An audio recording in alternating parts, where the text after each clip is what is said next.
to bring this meeting to order.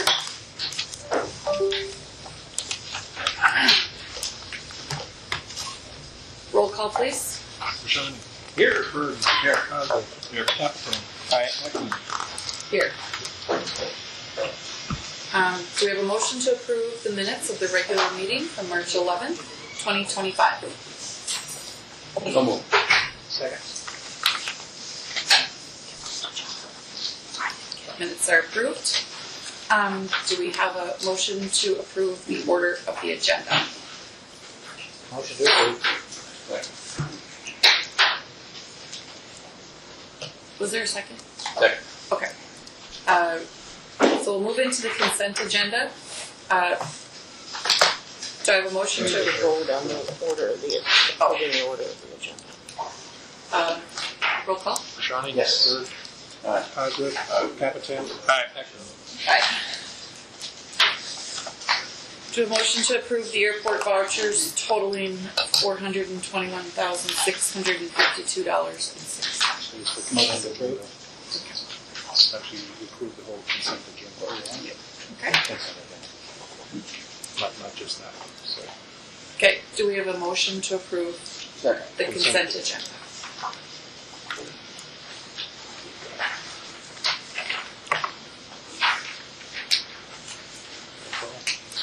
Roll call? We're voting on the consent agenda? Yes. Regular consent? Consent, We have a motion and a second. Roll call, please. Shawnee. Yes. Bird. Aye. Cosgrove. Aye. Capitan. Aye. Aye.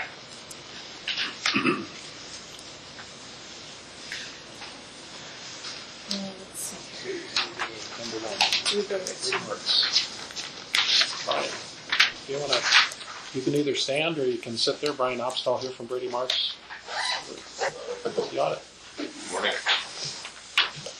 Okay, so not sure if everybody's going to follow along, or does everybody have copies of the audit report? We write it in the packet. Good. I have a tendency to go through things relatively quick, so feel free to slow me down. I guess the idea is to go over some highlights of the audit report. Before I get started on the audit report, just a couple things I want to point out. We had no difficulties performing the audit. We appreciate all the help we get from the staff to get this started and finished in 3 months. It's a lot for the activity that's going on right now at the airport, so that takes a lot of cooperation from the staff and the accounts, etc. So appreciate that. No disagreements from management. There is one new accounting standard that affected 2024, but it wasn't material, so not a big change. It's just related to compensated absences. Historically, the compensated absences that have been set up as liabilities have been related to items that are paid out upon termination.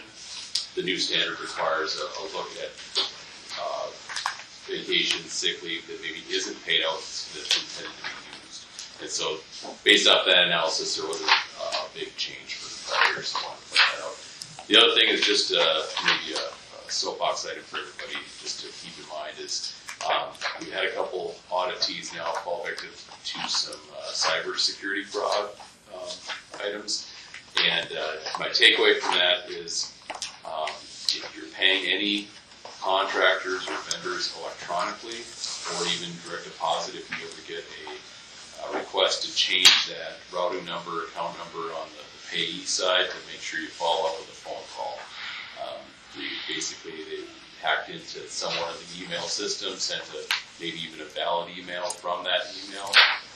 We've even seen a situation where they stole the form that gets used internally to make those changes, so it looks legit. So the idea is just to follow up with a phone call. At least that works for now. So want to point that out. We'll start with the audit report then, and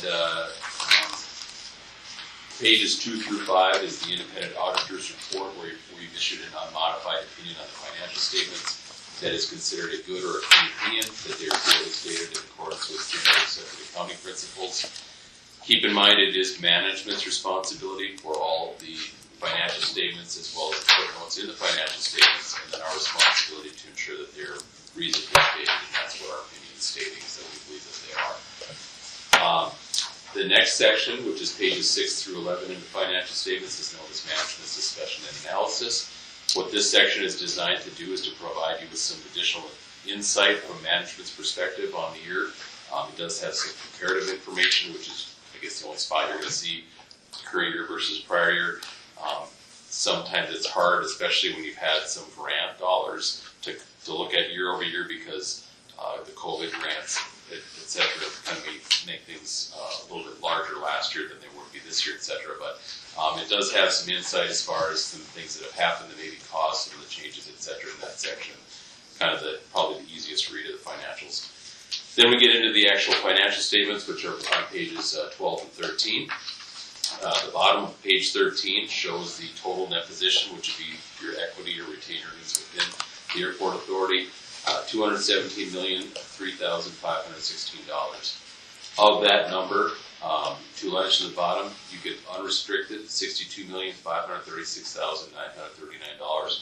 Those would be the dollars that are not earmarked by any external sources. They're not tied into your capital assets, so that'd be the dollars that you have available to spend on upcoming projects, etc. There are new bonds this year that were there in the prior year. We'll get into that in a second. About $20 million on bonds that are being drawn down to pay contractor invoices, etc. as they are incurred. So unlike a lot of bonds where you get all the money up front, these are drawn down as you need them. And so about $21 million for bonds as the end of 2024, which I anticipate would increase here in 2025. If you look on page 14 and 15, this is going to get to the statement of revenues, expenses, and changes in net position for the year. I'll start with the overall change, which is 3 lines to the bottom on page 15. The overall change is a positive $21,393,183.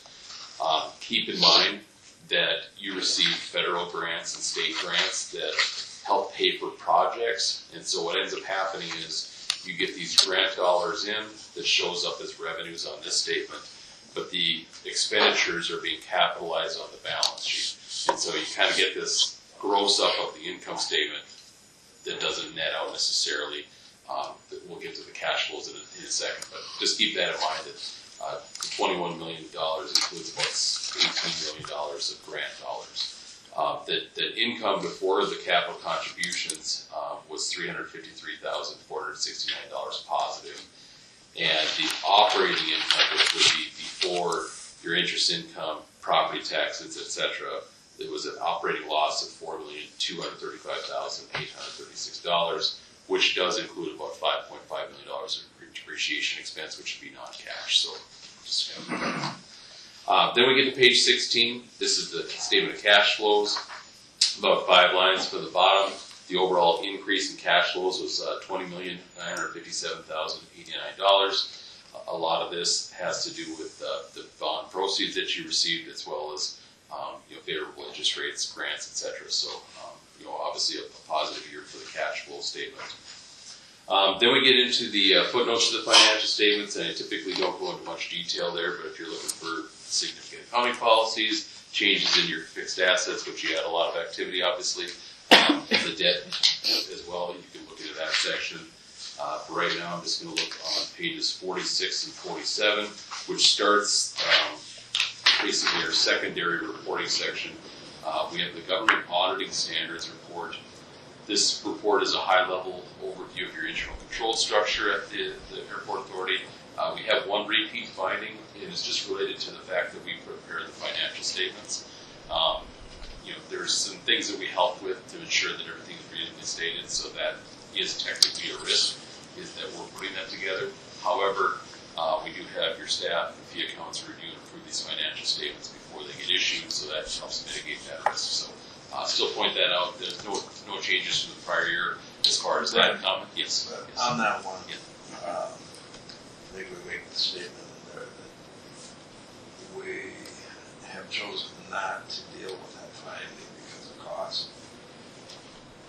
What is the cost to deal with that? So that's always a finding. yeah, it's kind of a two-part answer I'll give you. So the first one is, in order for you not to have this finding, you'd have to have somebody either your staff, your fee accountant that could put these financial statements together materially accurate. And so with that, I think what's caused most of the issue is the new lease standard. There's some high-level complexities as far as how those all get accounted for, and you have lots of leases. I don't know how many there were, but it was 40, 50 of them that we go through. And so that standard has kind of made it so it's very hard, I think, for staff that don't have the auditor expertise to do that. So that's one part of it. The other part that I'll just point out is, let's say somebody did put these financials together and messed up, or we had a journal entry or something like that, we'd still have the finding. So the cost really becomes, do you want to expend the extra time internally to do that? And I don't know what the fee accountants would cost if they could do it. So that I guess would be a question for them if they have the expertise to do that. But even if they had something that we came across, we'd have the same finding anyway. So it's kind of that slippery slope as far as No, and I just, when I read those things, it's too expensive. How expensive? It's too expensive. Yeah, I mean, it's a good question because it's hard to know, I guess, until you've gone down that path. And the time component of this, I think, is also a piece of this that, to get this turned around in 3 months, we'd have to provide this to us earlier so that we could get through it, et cetera. But I mean, it's a good question. I guess I don't know that you got down that path as far as determining if you could or if the fee accounts could do it if they wanted to. So, and then keep in mind too, last year we had one other finding for separation of duties that we were doing this year. We feel like you can put some pieces with the fee accounts and some reviews, et cetera. So we did take that finding out of there. The last section of the report then is on pages 48 through 50, which is known as the single audit report, also known as uniform guidance. We tested the airport improvement program, which is a lot of the federal grants that you're getting for the projects. We have an unmodified opinion on that report, so we believe that you're in compliance. We had no major issues doing that testing. And just to give you an idea, about $16.9 million was federal dollars that we expended over this last 2024 year. So you'll probably always have a single audit due to the airport improvement program, which is basically being audited in the financial statement audit. So yeah, that's the audit report in a nutshell. If there's any other questions or follow-ups, I'd be happy to answer. So Brian, this was the first year that we're not a high-risk audit. True statement. The high-risk audit team, there's a couple different factors there. One is, are you getting your audits done on time, which you have 9 months from your end. So we haven't had a problem doing that. But what really caused it was when you separated from the city, you got your own EIN number, and the EIN number is what drives if you had your audits submitted timely. So it's kind of by default, you couldn't have been a low-risk audit team.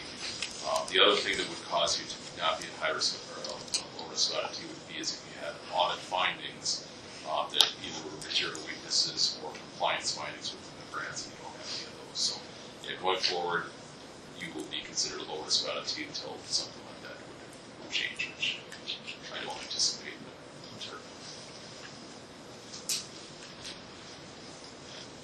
Any more discussion? Any more discussion?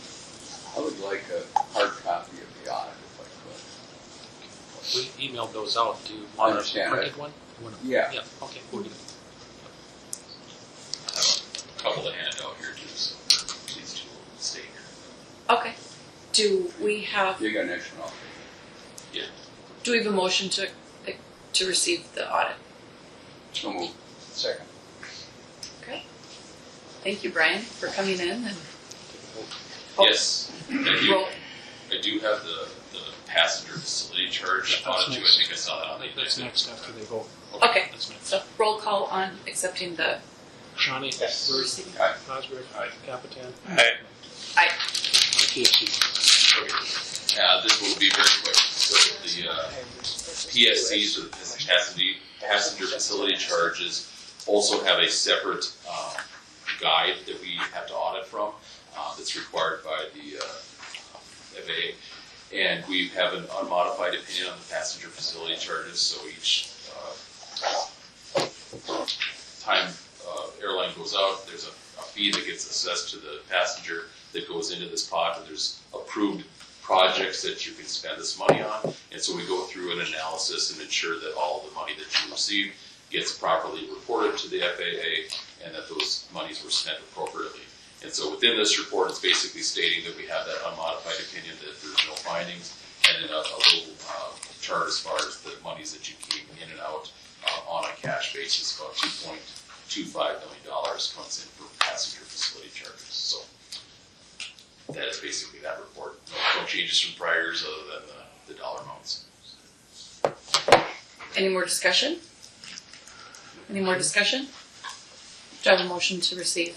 So moved. Second. Roll call.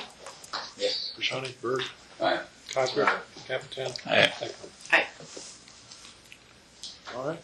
Again, Brian. thank you, Brian. Come down. Number 11 is receive final 2024 financial audits, and I see Tama, you're on. Yes, I am. I guess I don't have any comments on the 2024 financials. Sometimes there are adjusting journal entries to be made after the audit. And we did make some of those regarding some retainage, accounts receivable for some of the projects, so very minimal changes. So I really don't have anything to speak on that. Other than that, we just presented the 2024s as final now. We need a motion to receive and final. Move to receive. Is there a second? Second. Motion to receive and second. Roll call, please. Yes. Bashani, Bird. One question. Tammy, can you give us just a high level, where we are in our cash flows and the projects? Yes, do you want that just current for end of month for February, correct? Right. Yep, I can do that here. Let me share my screen for you.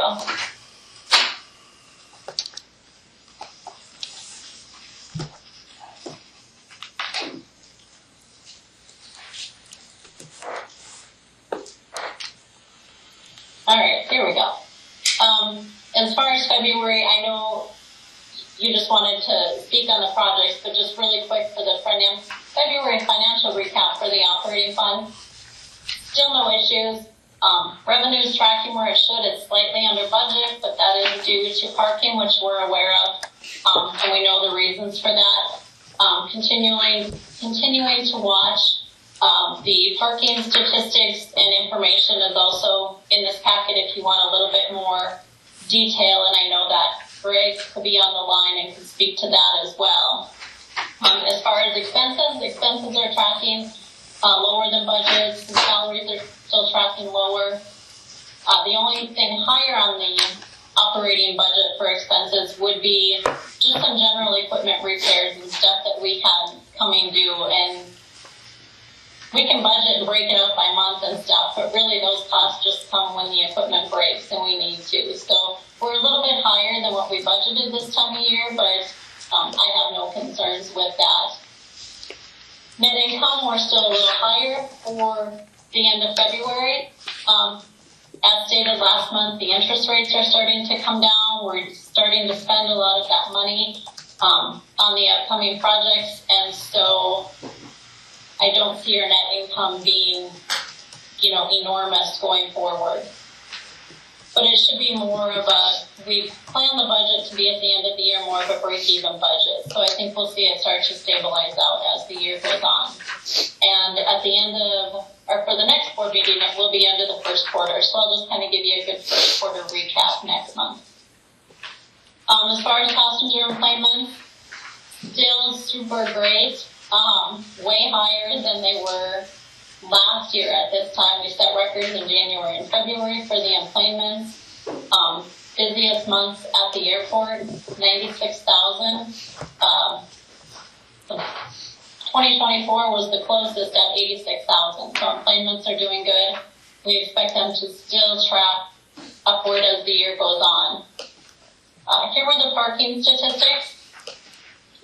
We know we're tracking a little lower, so those numbers are out there for you. as well as the parking revenue breakdown, which if you do have specific questions on that, I'm sure Greg could speak to that. As far as our terminal projects recap, this is only through the end of February, so it's not counting some of the grant reimbursements we've gotten for March or anything like that. But our costs are still at about $159 million. Right now, our airport cash, we're estimating to be $34 million over the life of these projects, so within the next couple of years.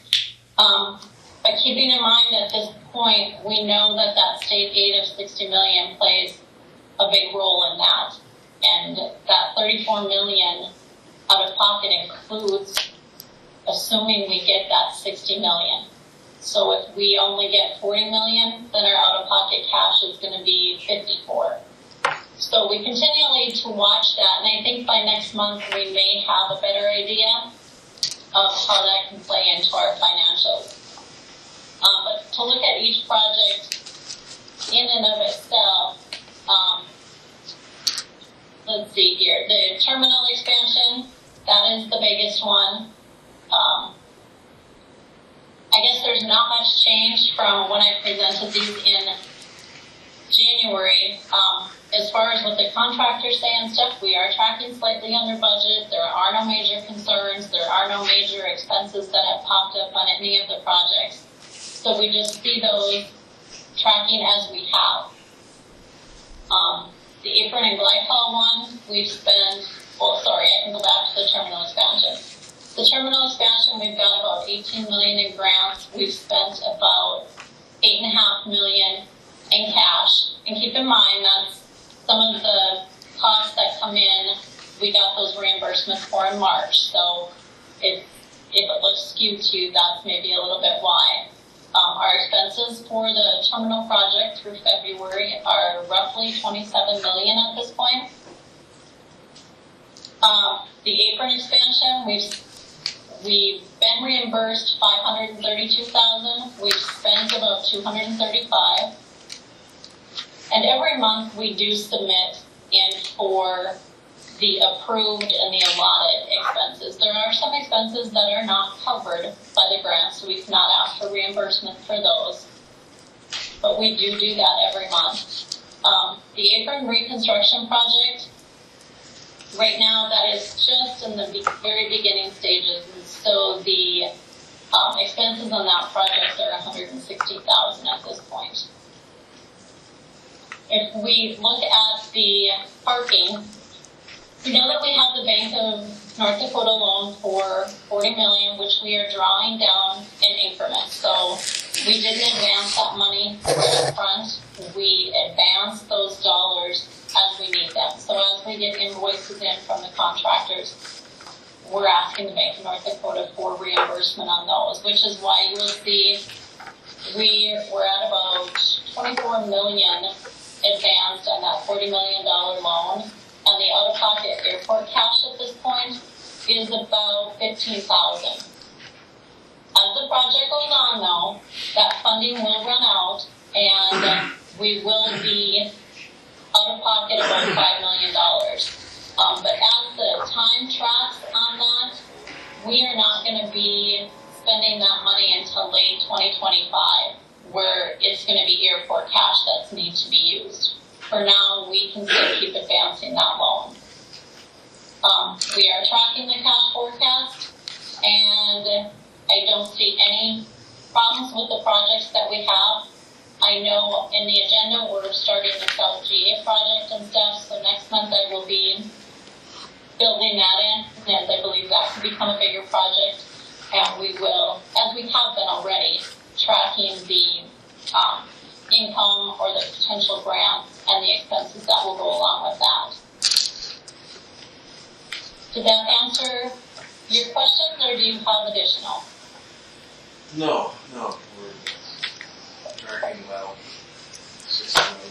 Yeah, well, I just have a question. Right now they've taken all the $60 million out of the funding of the legislature. So how does that impact what we're doing? Well, as I stated, let me go back here. So right now, we are counting that 60 million. So with that 60 million, we're estimating about 34 million airport cash out of pocket. If that 60 million goes away, that's 60 additional million required by the airport, which means we would need to start looking at other sources of funding at that point. Are there loans? Are there revenue bonds? What would be our options? And I've had those conversations with 3 different entities, provided them the information, and right now I'm just meeting with those consultants basically on a quarterly basis, just to keep them up to date where we're at with our funding. What I'm hearing is 6 to 9 months would be a good time frame. So if I notified them that we're going to need it in 6 months, if I notified them today, we would be good in 6 months. 9 months they would be a little bit more comfortable with.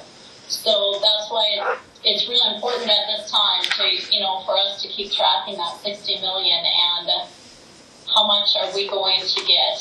And as soon as we know that amount and I plug it into the forecast, that could bump up the time that we would need to research other funds. Tamara, we're tracking our grants at 50%. We are tracking our pending grants at 50%. Okay, and Yeah. 60 in the pending, or? No, 60 is in Okay. the fully awarded. We fully assumed we're getting that. So if that falls out, let me see if I have a good chart for you really quick.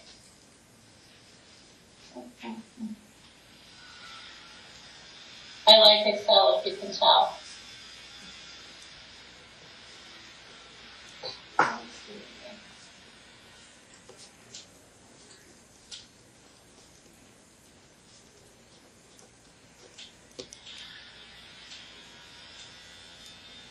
Let's see if I have a good chart that shows.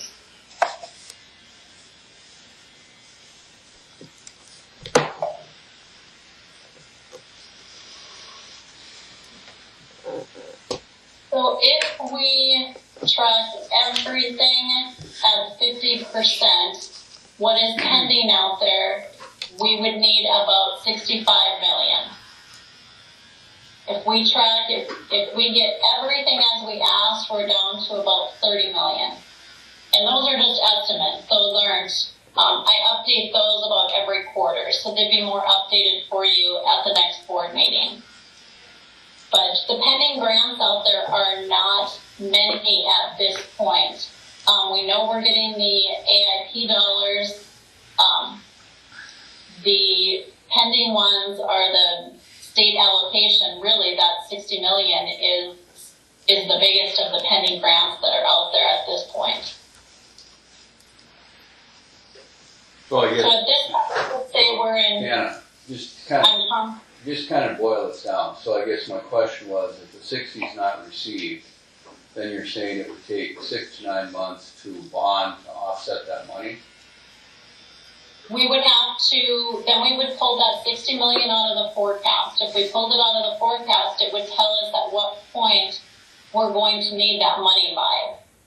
And rough guess would be 12 to 18 months.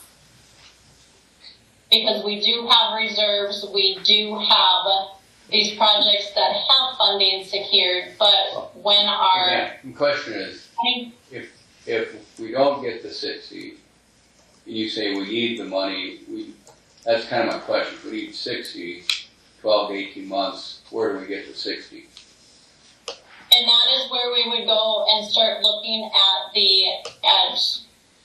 does the Bank of North Dakota have a low interest rate loan for us? Can we get some type of line of credit bridge to roll it into revenue bonds? We'd have to start looking at the cost of revenue bonds and the bonding time frame to go that route. Well, this is information we should be providing to the legislature as they come back and look at this. Yeah, well, I mean, we're at this point where we talked from day one of construction, is if we don't get the money, what's our plan B? And we talked about the staging of construction. And, you know, I think from a board standpoint, it's like, okay, what do we do? If we bond it or borrow it, that's going to impact our cash flow going forward. You know, I understand, and, you know, that's a question, is that what we want to do? And I think right now, you know, we need to make a case how critical that is to our project. And we need to be able to make that case in the next 2 weeks. So, I mean, that's the issue before us. So, I guess, you know, again, from your perspective, I think thinking about that, we don't need an answer right now, but thinking about that is something that would be important for us in helping us make a case to the legislature that this is critical funds needed.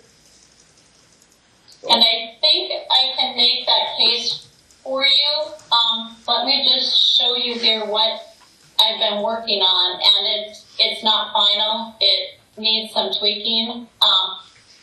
But what I have been doing is coming up with an assumption of what happens if we get a portion of that 60 million.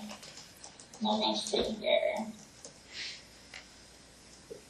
And I didn't want to share it too early because I know that it is not fully correct yet. But right now, this is what I was working on to possibly present to Sean, as I know Sean had some concerns about let's get to the legislature how important the 60 million is.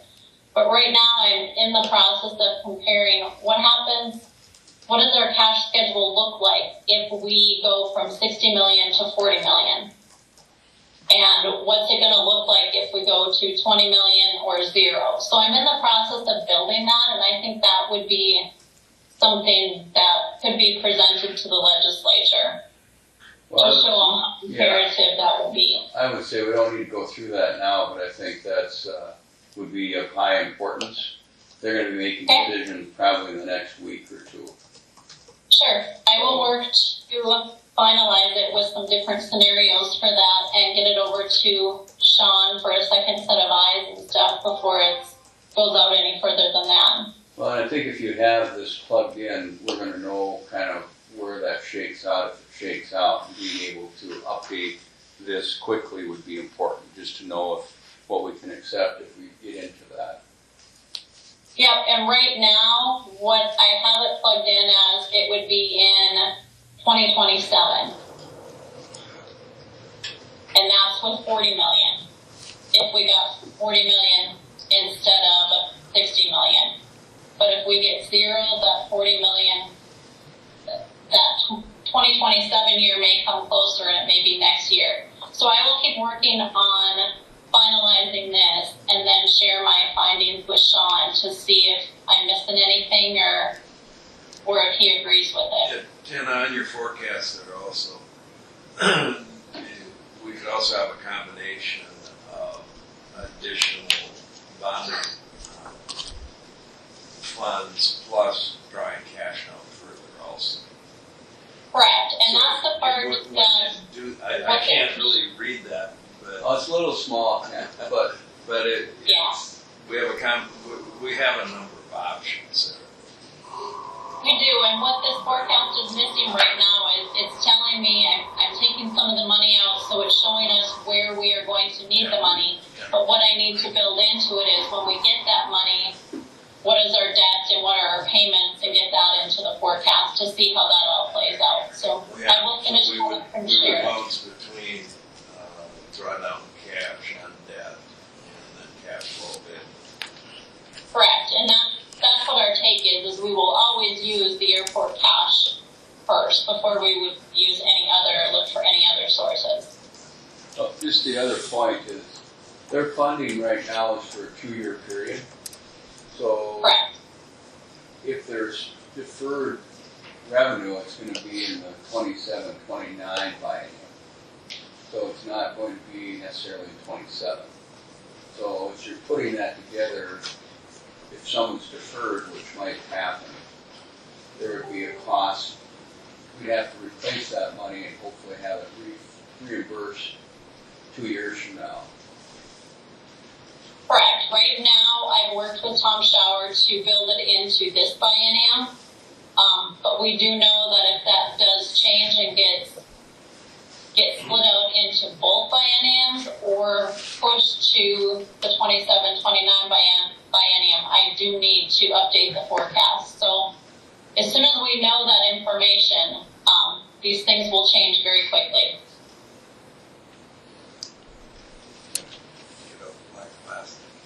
So Is don't receive. there any more discussion? Any more discussion?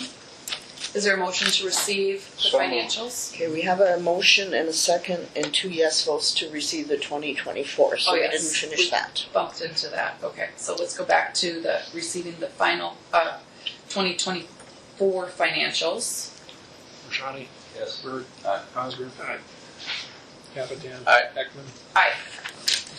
February 25. And now is there a motion to receive the February 2025 financials? Motion. Second. Roll call. Rashani? Yes. Bird? Aye. Cosgrove? Aye. Capitan? Aye. Ekman? Aye. Terry Stroh? Terry Stroh. Is Terry on? Morning. There he is. Update from TL Stroh Architects on parking structure. You're up. Things are going well at the ramp. We're obviously been done with precast for a little while. In terms of install, we are doing some final welding and adjustments on that right now. Mechanical, electrical work are proceeding on all levels, ground level as well.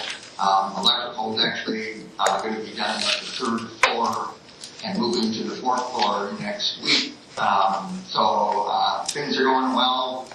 We are on track to be done when at the end of July, early August. So just everything's been going really well. So. Any discussion or questions for Terry? About 50% of the roof is on as well, which is exciting. So, have not had any accidents over the last month. So, good.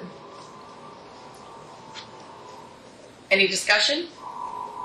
Any discussion? Okay. Thank you, Terry. Up next is Jeff Klein with an update from Maiden Hunt regarding the terminal expansion and modification. I am filling in for Brandon today. He's in Chicago for work. So he gave me a bullet point list of items for the terminal update, and Joe's going to step in if I miscommunicate anything here. As far as the terminal expansion on the east end of the building, the exterior framing and sheathing is ongoing. Level 1 drywall, mechanical, and electrical is ongoing.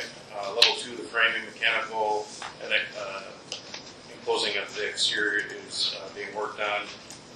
Level 3, which is the new admin area, is the rough ends where the mechanical and electrical is being worked on as well. So, and then also the permanent roofing is ongoing. The biggest change from the last meeting, if you could, is basically starting on the renovation of the existing terminal building. And if you can see right out the window here that they've enclosed the baggage claim area for renovation of that. So that'll be the biggest challenge I see anyway, just for the day-to-day operations of the Unknown caller. In the look ahead, starting in May, they're going to begin working on the curtain wall glass as well as the metal panels. And then per Brandon, the budget is currently tracking under budget. And then is Gina on the call, Teams call here?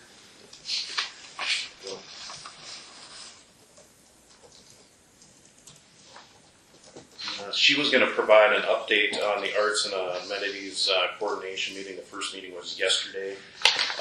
I was unable to attend.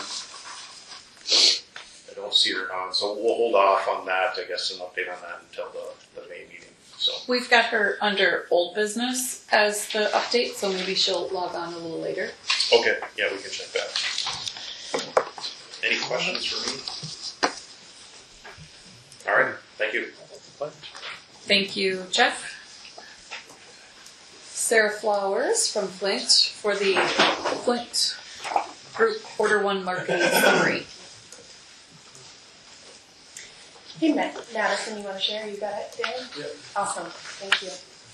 Sarah Flowers with Flint Group. I wanted to give you an update on Quarter 1 marketing communication efforts, so thanks for your time. You can go to the next slide.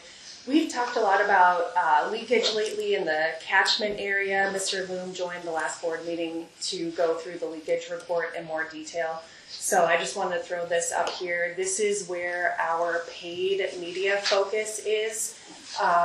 You can see the airport there in the middle. The idea there is that ideally the people living closest to the airport will fly out of Fargo. And this is our main area that we're focusing on in those paid media efforts. You can go to the next one there.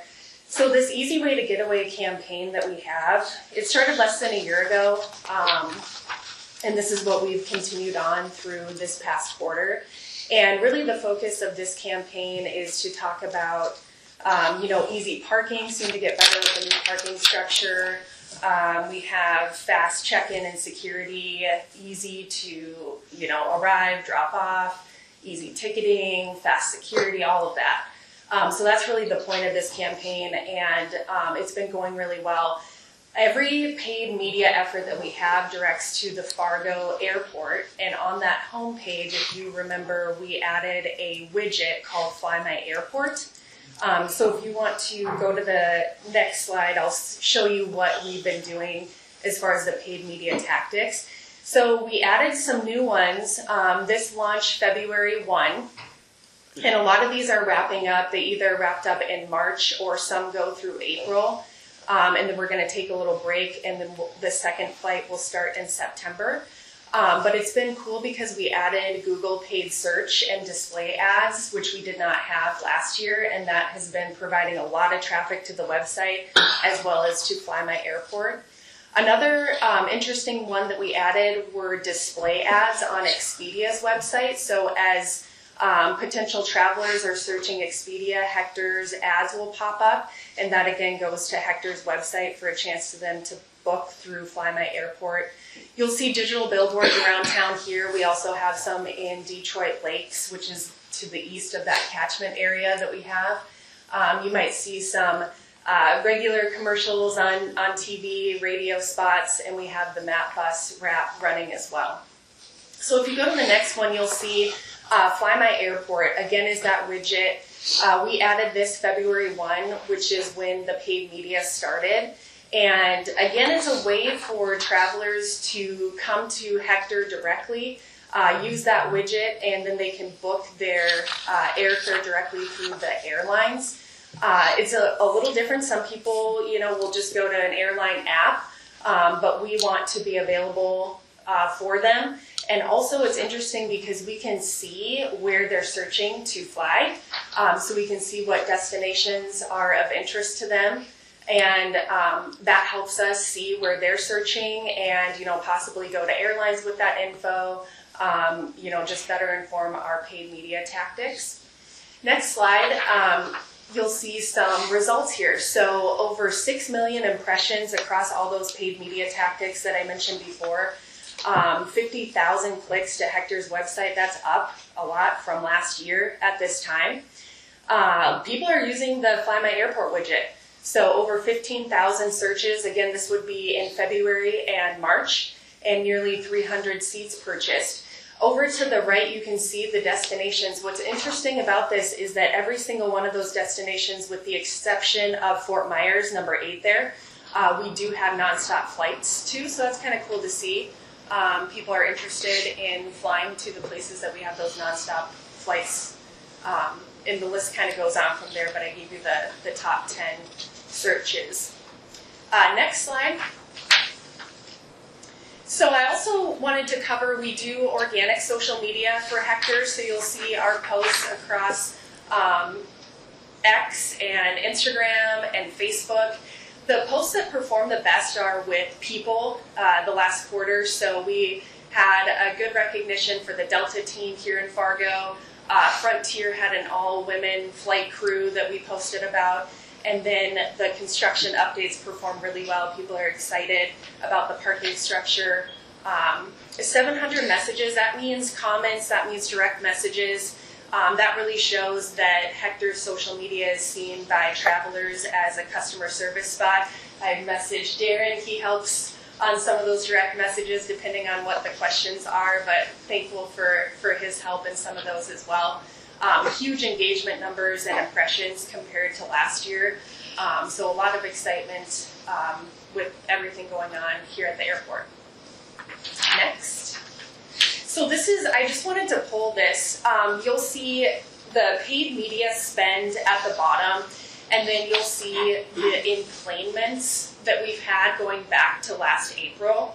Now, I am not saying that paid media is a direct correlation to these enplanements. It's definitely a testament to Sean and his team here and everything that is happening here at the airport. But pending the March stats, we will have had a year of record enplanements here at the airport, and that's really awesome to see. So I wanted to call that out because it's been a team effort all around.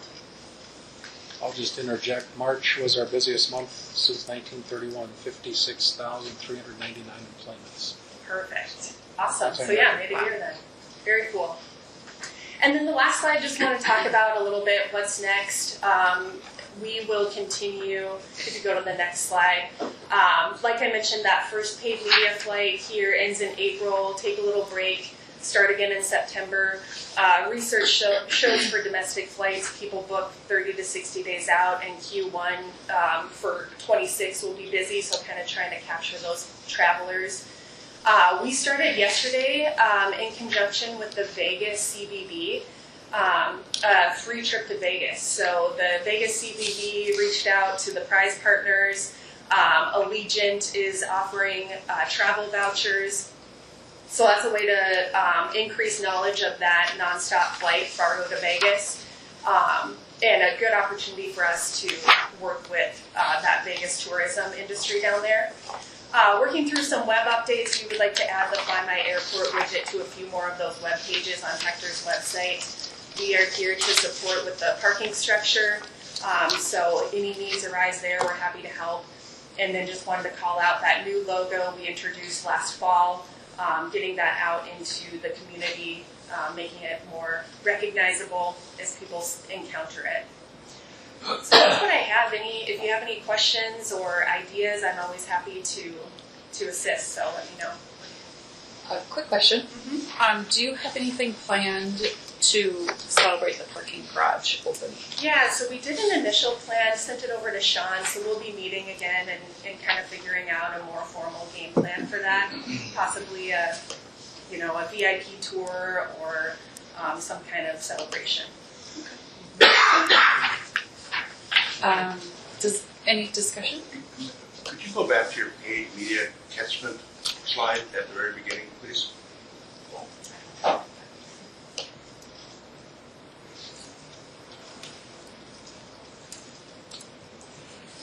What I'm looking for is Grand Forks in that, but I'm not seeing it. Yep, we go just south of Grand Forks. And why would that be? So that was part of the discussions with Mr. Loom in figuring out the catchment area.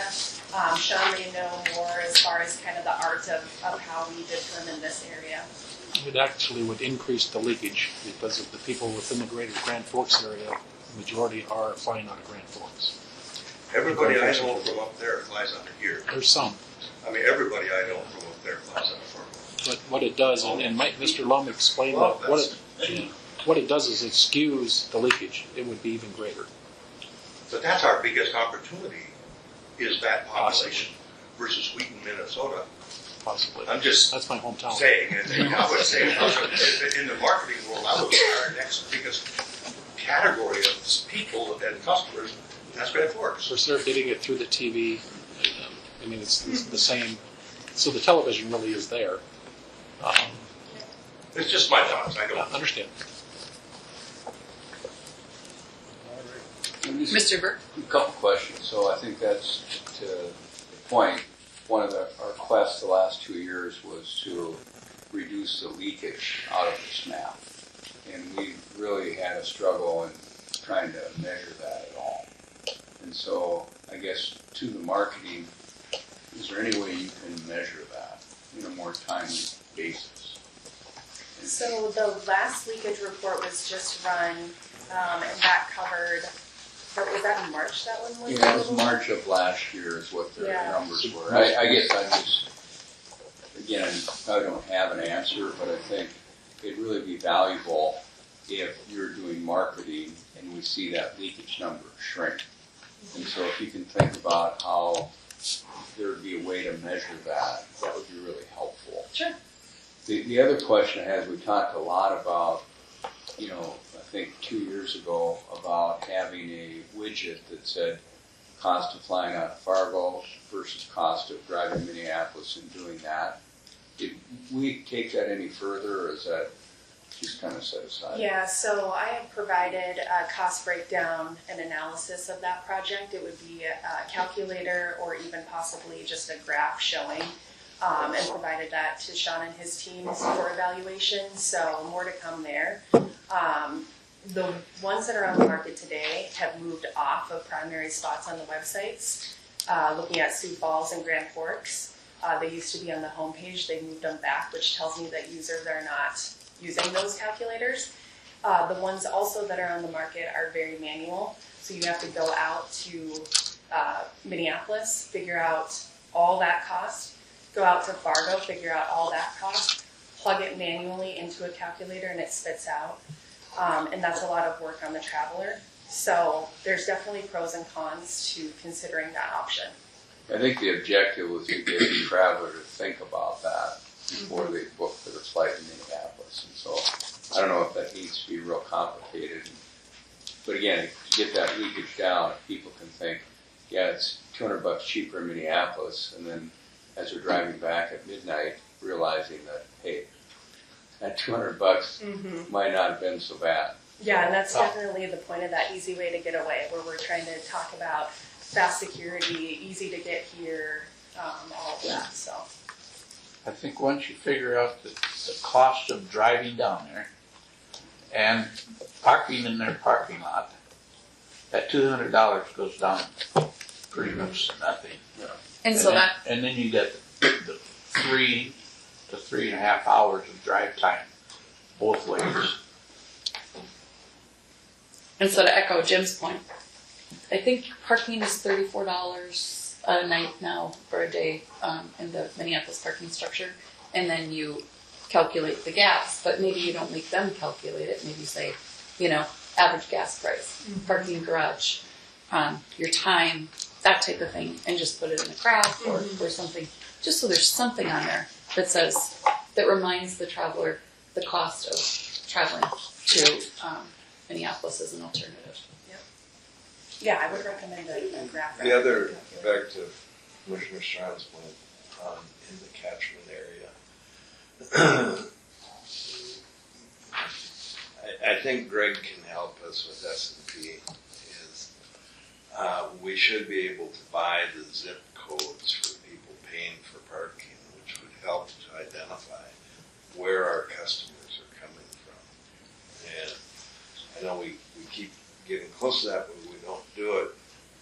But we should be able to, like I said, with most of the transactions now with a credit card, I think we can start, if you want to assume that there are people driving and parking here, that's part of our area.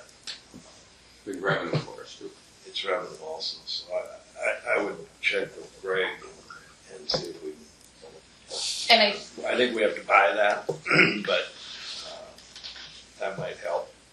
And Greg, that's super valuable information. I think Greg was on. Is he still on? Greg? Well, as we're waiting for that, I think the other thing that's going to be really important is communicating to the public the parking ramp, because they have a lot of different ways of going through faster and electronic entrance and exit. The more we can communicate that when it's becoming open, I think that's going to be great. Yeah, I agree. Yep, happy to support there. Just a note, something I've seen lately is when you log into an airport's Wi-Fi, that's when they get your zip code. Oh. And I haven't seen that routinely, but I have lately. So you go to an airport, you automatically, your Wi-Fi finds your Wi-Fi, and then that's what they get from you, is your zip code. Just a thought. Dr. I Pashani? just want to go back to the cost comparison, and I was enthusiastic about the calculator, but have become educated that that's not really practical in any accuracy sense. But a couple people have touched on it, and I do think something you could click on that gave a typical costs are this, just a very static, can be changed once a month or checked, but again, I think if people calculate the real cost, and then any way that you can talk about time in line through security, time in line from parking into the airport, even if there is a cost differential, we win because of the time. And you know, people always say 3 hours. I've never gotten into that airport in 3 hours. I'd like to know what path they're taking. It's 3.5 hours at least. So that static way would be an easy way. They can click to it if they're interested in that, but I suspect there would be a lot of people that would, right before they're going to book a flight from Minneapolis and go, oh, maybe the Fargo's not so bad, even if the ticket price is higher. Right. Yep. One more. We talked about a survey quite some time ago. Is there any progress on that? No, I can touch base with the team though. I think we were waiting till after some of the expansion is done, kind of waiting for that timing, but I can check. We're running the state survey, economic impact survey, on our website now until just after Memorial Day. Mm-hmm. So at that point, then we can look at switching it out. There's too many surveys out there. We got to get the statement done first. Okay. It's a way to respond to consumer concerns in a timely manner.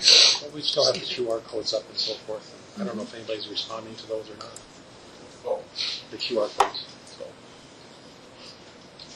I have one question. How are we doing on the rollout of the new logo? Are we halfway there?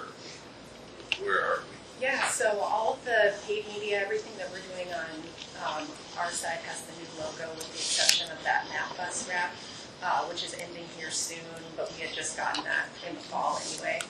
I think, yeah, otherwise it's kind of slowly transitioning here.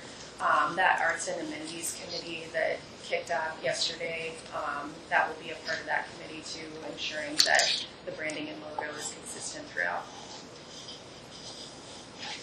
So we're halfway there. Sure. Okay. Any other discussion? Any other discussion? Thank you, Sarah. Yes, appreciate your time. Up next, we have Jeff Klein with the review of the proposed South G8 apron expansion plan. I'm back here. So Darren's got a PDF of the plan here.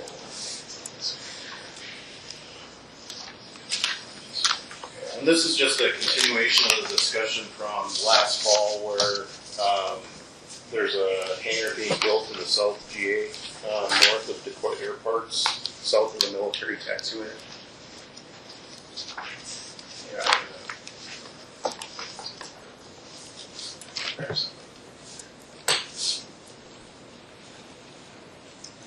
There. Oh, there it is.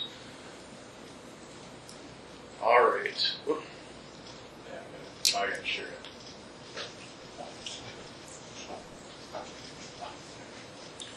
All right, so presently, right now, that white rectangle there is a hangar that's presently under construction. I think they did some foundation work last fall. I haven't been over there recently, but they may have started on the structural steel. And then the light gray pavement surrounding that on the east and around the top and bottom would be the east and west sides is pavement that that hangar owner is constructing. And out in front of the hangar on the west side, they're responsible for at minimum the first 50 feet. Now, what Mead and Hunt is working on is the plans and that we'll send out for bid for the dark gray area to basically provide continuous pavement from that 50-foot mark out to Taxiway Bravo. So, like I said, we're working on the plans and specifications, or will be, and then we'll get that out for bid here this summer. Yeah, that's really no other update than that. So, great development for the South J. It maximizes that area. And then there's just going to be there'll be some pavement marking modifications that we'll have to make on Taxiway Bravo. There'll be some edge lighting modifications that will need to be made as well. So, any questions on that? Very, very straightforward, simple. So what's the capacity of that concrete? Will that be at the higher weight? That to be determined. I'm still waiting to get some of the aircraft that will be going in and out of that facility. Dave Saul has not provided that yet, so I'm waiting on that. Some of the bigger things that, in addition to the aircraft that need to be considered, are just fuel trucks, of course, that'll be using that area, as well as the snowplow equipment from the airport authority. My question out in front, that concrete to the right, isn't that capacity like up to 50,000 pounds? Anything can park there. What's that? Anything in the world can park there. Yeah. What's that? It's the heaviest duty concrete. Anything can park there. Correct. So I guess it's just important that we have that same capacity on that apron there that we're putting in, the dark gray that you're proposing. That Taxiway Bravo is the heaviest, like John said, the heaviest duty aircraft. The heaviest aircraft out there can use that pavement. I don't know that it's necessary for that dark gray area. Well, just because it's going to be, getting too close to the building to put an actual aircraft there. So, well, I just think you may have big aircraft coming in there that's going to get fueled. Correct. So we want to make sure that we've got the capacity for that. Correct. And that's part of our contract with the airport authority, is to figure out that fleet of aircraft mix that's using the pavement and then come up with the pavement designs. Well, I agree. I'm suspecting that it's going to be, 9-10 inch pavement. So. Well, again, I don't know all the details, but I'm saying if we have a global that pulls in, and I think that, again, anything can park what's out there right now, I don't think we want to have something different in that dark gray. Okay. So we should think about that. I agree with that. Jeff Johnson involved with that. I agree 100% with Rick. And there's Dave right there. But, some of the mix of planes that may come in there might be hard to determine right at this point. Because if they're coming in there for fuel and they come from somewhere else, we can't, necessarily know at this point what that aircraft might be. So we don't want that to be a limiting factor. Is that an airport authority or the airport cost on the dark gray? Yes. Okay. That's kind of what we talked about in the last fall, that 50-foot mark. That we're responsible for, and then the airport will put the rest up, which is another question I have. So you're going to bid that out this summer. What type of completion date on that? Because that hangar does have structural steel going up on it right now. It's slated to be done in August. It's not going to work unless it's got concrete to it. Correct. So time is of the essence. Right. We got our contract. We have to get the design done. We have to get our geotechnical work done. We have to bid it out for 21 days and allow time for construction. So I don't have it all penciled out yet when the construction can be complete, but I can work through that and let you know. I think the main thing is just you're coordinating with the contractor there. So Correct. Yeah, absolutely. we don't have a brand new building that no one can get to. Right. It's slated to be done in August. Yeah. And as far as the pavement thickness, I mean, we can make it 6 inches, we can make it 18 inches. It's just all a function of, what we can, what we all want to agree to place on that pavement. So.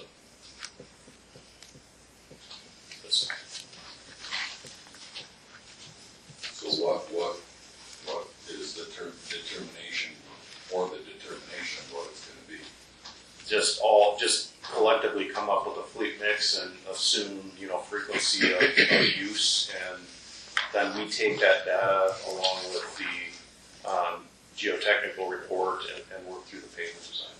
So, I mean, obviously it's a big difference if 172s are using it versus a 747. Yeah, my whole thing is we got to think long term, and so I would say figure out what a global 750 or 700 needs, and then we meet that. Wait. I think one thing to keep in mind though is your taxiway safety area for Bravo. Yeah, You got to leave that taxiway open for big aircraft to come through. Correct. So that limits what you can park in front of that building.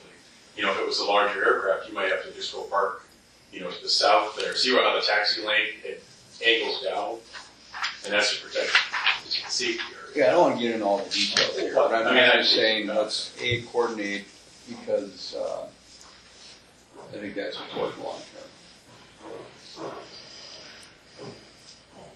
Any more discussion? Well, I agree with that too, and part of the discussion was last fall, hanging with the proposals, is that the best use of the area down there, correct, Rick?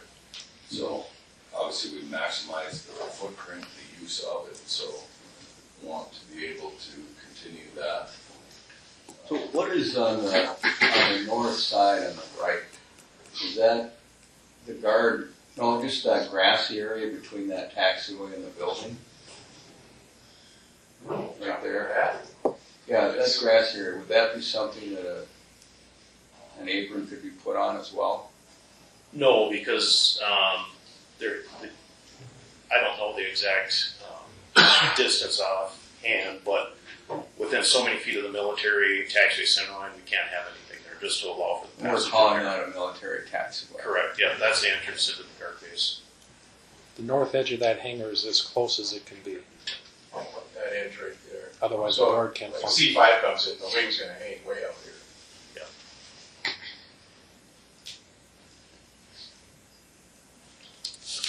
Sean, do we need action on this? It's just information. Yep. Okay. Any other discussion? Any discussion? Thank you, Jeff. Move on to number 17. Receive communication from Fargo Jet Center regarding the South GA hangar lease extension to accommodate the NDSCS A&P School and the North Dakota Army National Guard. So Darren Hall is here on behalf of Fargo Jet Center. You have a letter in your packet from Dr. Flanagan, the president of North Dakota State School of Science, also from Jim Sweeney requesting a 10-year extension to both of those hangars and the admin building that the National Guard is using to accommodate the A&P School plus with the Army Guard. As we know, there is no option for the Army Guard until their new hangar is constructed at some point in the next 5 to 10 years. I'm not sure when the MILCON will be available for that, but the primary purpose today is to extend it to accommodate North Dakota State School of Science and the planning that they need for their programs, funding, and so forth. So Mr. Hall's here if you have any other question, Representative Smith. Mr. Burke? Well, so I have a question. So we're renting that to the Jet Center, and they're renting it to the National Guard. Correct. Why are we not just renting it to the National Guard? And so I guess I think we should learn more about this before we just rubber stamp and roll over. Because I think there's a need for more hangar space in South 28, and that I'm not sure. Again, I'm just a little confused. What is this extension? How long is that? It's a 10-year extension. 10 years. So right now their lease runs through February of 2026. And the State School of Science with their A&P program has requested a longer-term lease so that they can program state funding and others to fit up the hangar for the A&P school. They need a longer term to do that. And the reason it's leased to Jet Center is because it keeps it on the property tax rolls. So they pay property taxes. if we have it and lease it to the Guard, there's no property taxes, and the same that would be for North Dakota State School of Science. It doesn't generate any property taxes. That's the primary reason. Yeah, I guess I'd like to see the numbers on that lease and what they're doing. I just think committing, going that over for 10 years in the scope of everything that's going on, we've battled for a year on the Roars hangar and the other hangar and what's going on down there. And I just, we want the mechanic school to be here and grow, we really do. But I would just. What numbers are you looking for? I mean, they pay us. So could they?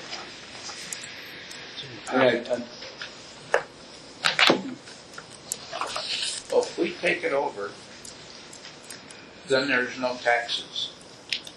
If it's leased to them, they pay taxes. Right. If we take it over, it will be filled with someone that will be paying us rent and paying taxes too. And we're the landlord. I'm just saying that, we've got, from my perspective, we've got probably 40 acres that we've dedicated to Air National Guard. And to not think through that before we just automatically say, yep, we're going to do it for 10 more years, I think is a mistake for what I would call the business aviation at our airport. Because this is a huge hangar, it's got great, just like Route 6 down there, it's got big doors, and I'm just saying I'm not sure what the aviation school is wanting, but I don't think they necessarily need a 36 foot high building to do it. So I just am concerned about taking that off the market for business aviation for 10 years. So they're paying us $117,024 a year for those. It's about $4,200 a month for each of the hangars, plus $1,500 a month for the admin. There's a 2% escalator in their annual payments. So I guess again, I can't calculate all that in my head quickly, but I would assume that people would, there's demand for it. There is. And, we had it sitting vacant, and thankfully Jet Center took it over and they found someone to use it. Right. But I think that demand has changed now. And before we just say we're going to renew it for 10 years, I think we ought to think about some of those options. I feel like the Guard they should get a new hangar. They should build a hangar. Right. Senator Kramer's working on that. Well, I would like to know where they are on that too before again. Who's working on that? Senator Kramer has. The last we had was the fiscal year 2029 or 2030 was the earliest that the DOD would program it. So is there at least just automatically give them an option to renew for 10 years? It did not. Okay. They requested. And the lease goes to 2026. Correct. But North Dakota State School of Science needs assurance now to program state funding to invest in that hangar for what they need to operate the EMP school. Without that, they don't have a hangar. Well, Rick, are you looking for a staff? Are you looking for a staff directive that would compare if the airport was leasing directly, for instance, to NDSCS or the Guard, as opposed to having Jet Center be the middleman?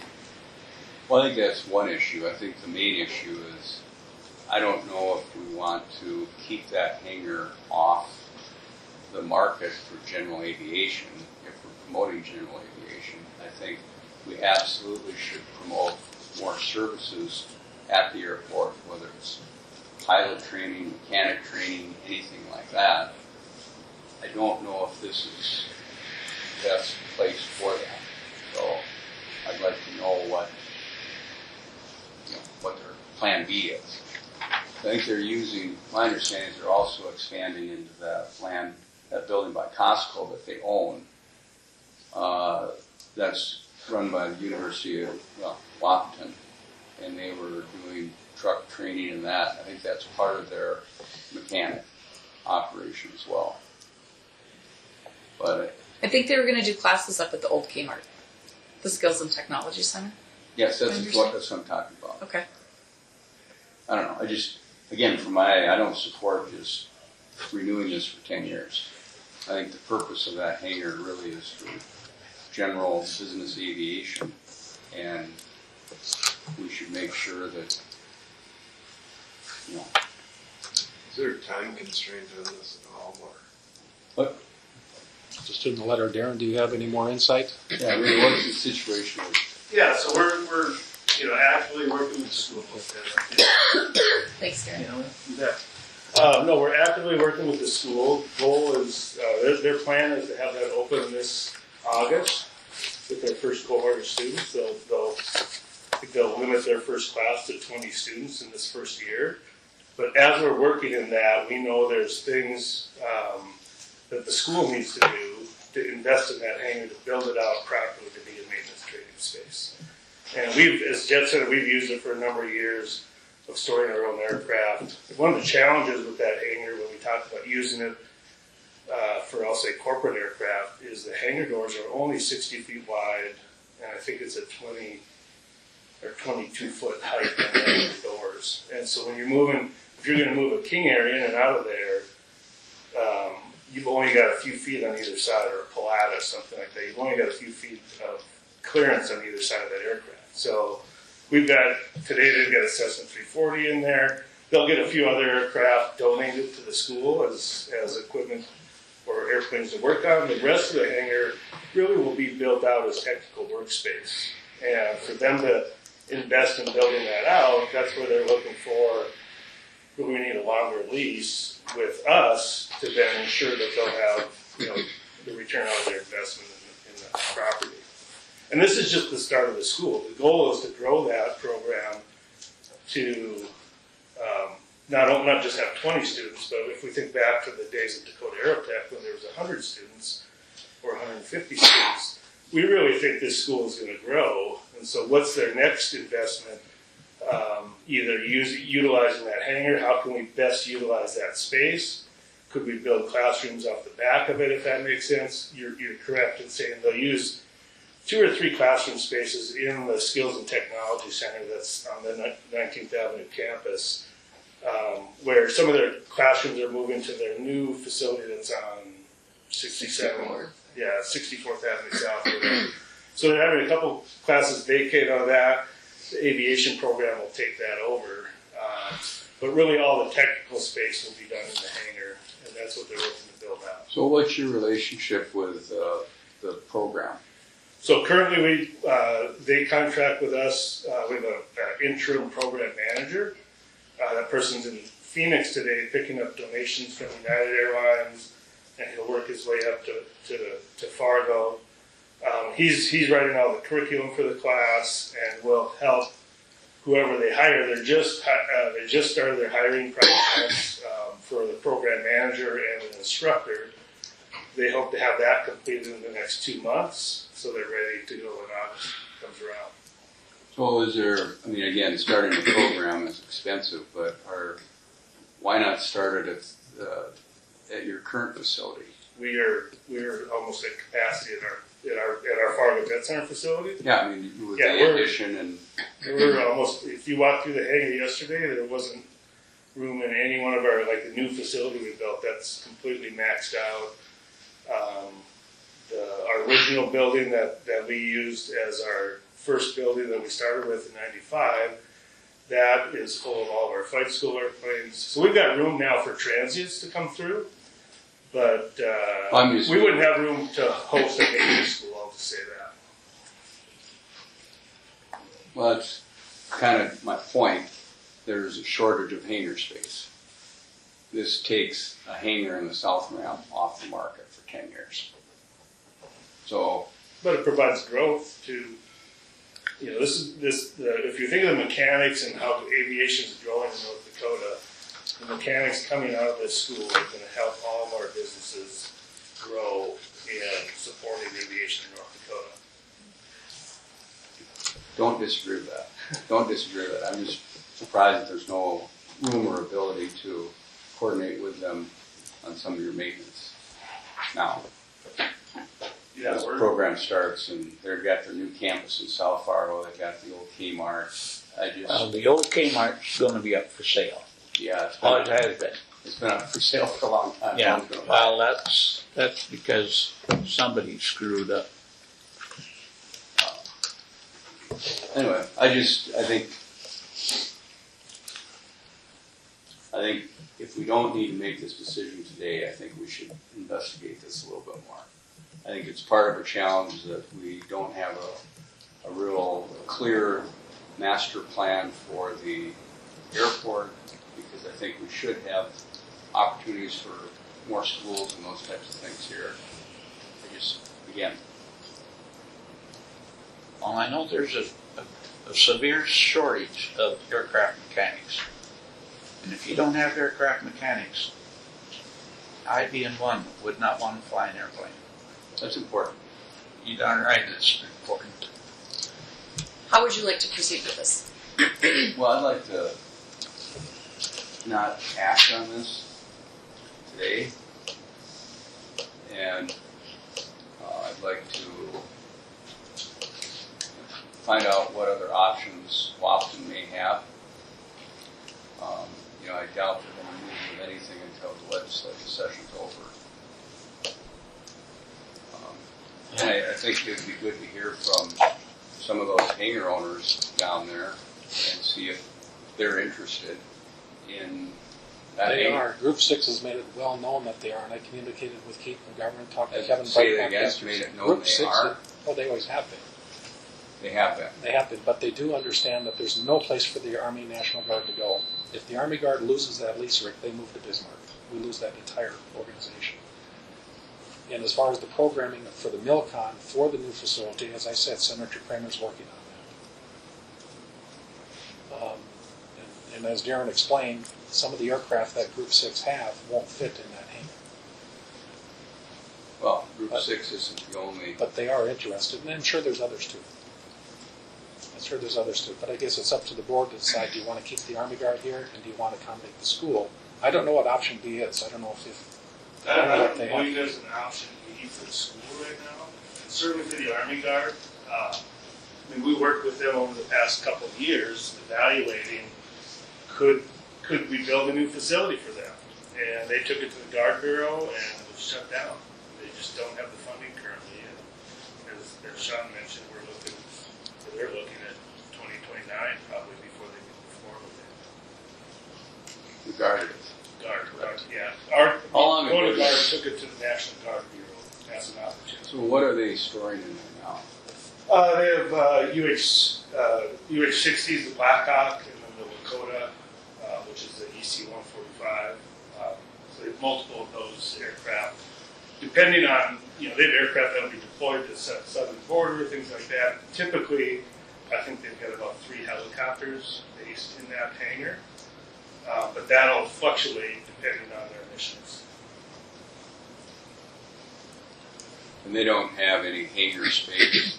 All the jets that they took out, none of those hangars there can be utilized for their extra hangar space or modified for that. Say that one more time. The hangar space they have at the Guard right now. Well, the Air Guard is completely separate from Army Guard. So, So we got vacant hangars at the Air Guard. I haven't been in those hangars. You know what I'm talking about. Yeah, I totally those the old alert hangars. Army Guard across the street that need the hangar. Yeah. Seems that there's an opportunity there. I don't know. I think our mission is to promote aviation. I think the school does promote aviation. I didn't know about that really until today. So I think we really want to help that school, but at the same time, I think it's we got to do the right thing long term. So.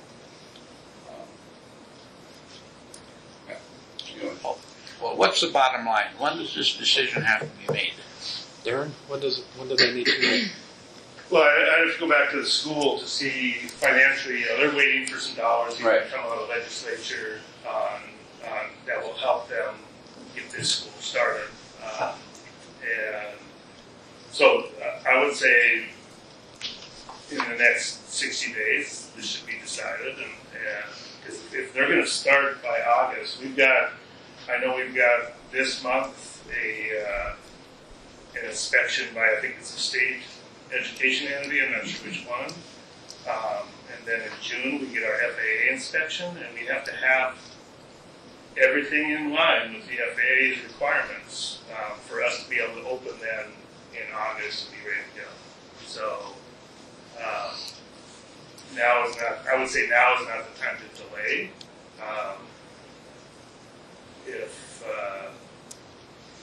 Just knowing that they're going to need to start doing investments in that facility to get it up to speed. But again, I look at Group 6 has a shop, aviation shop. They may want to give that up. I mean, Dave Saul does that as well. I mean, I think there may be other options that don't need to fit up. Jim? Yeah, I don't. Anyway, I'm not sure what you're driving at. 60 days, I just soon not act on this today. But I know that the College of Science, this whole operation will be owned by the foundation board, not the college itself. Just like NDSU Foundation, it's owned by them, and until it gets approved, and then it goes to. It's always been. We've always worked with the NDSU Foundation or NDS Science School. NDSCS. NDSCS. I still want to call it Science School. Yeah. And the Jet Center. That's how this whole thing started years ago. And I think it was Western Air. Was that one? I don't recognize that. One of the largest fixed base operators in the country has said in 10 to 15 years, if you don't get people into the aircraft mechanic fields, you're going to be in dire straits. Oh, that was Western Aircraft. They just had an article come out of that. Myself personally, I can't speak for the whole board, but I think I'm very in favor of airport mechanic program and supporting that, as well as supporting the board, or excuse me, the National Guard and the Air Guard. So however we can get to that point where we do it responsibly, thinking about the future of the South GA, other needs, and how to accommodate everybody in a responsible way. Would you like to make a directive for more information? Yeah, I mean, I guess I would like to see if there's a way we can accommodate all those interests. I mean, I don't know if we need a motion or anything, but I would, if you want a motion, I'd move that we table this until our next meeting. If we do table it, then will there be more information in a month that can help us make that decision?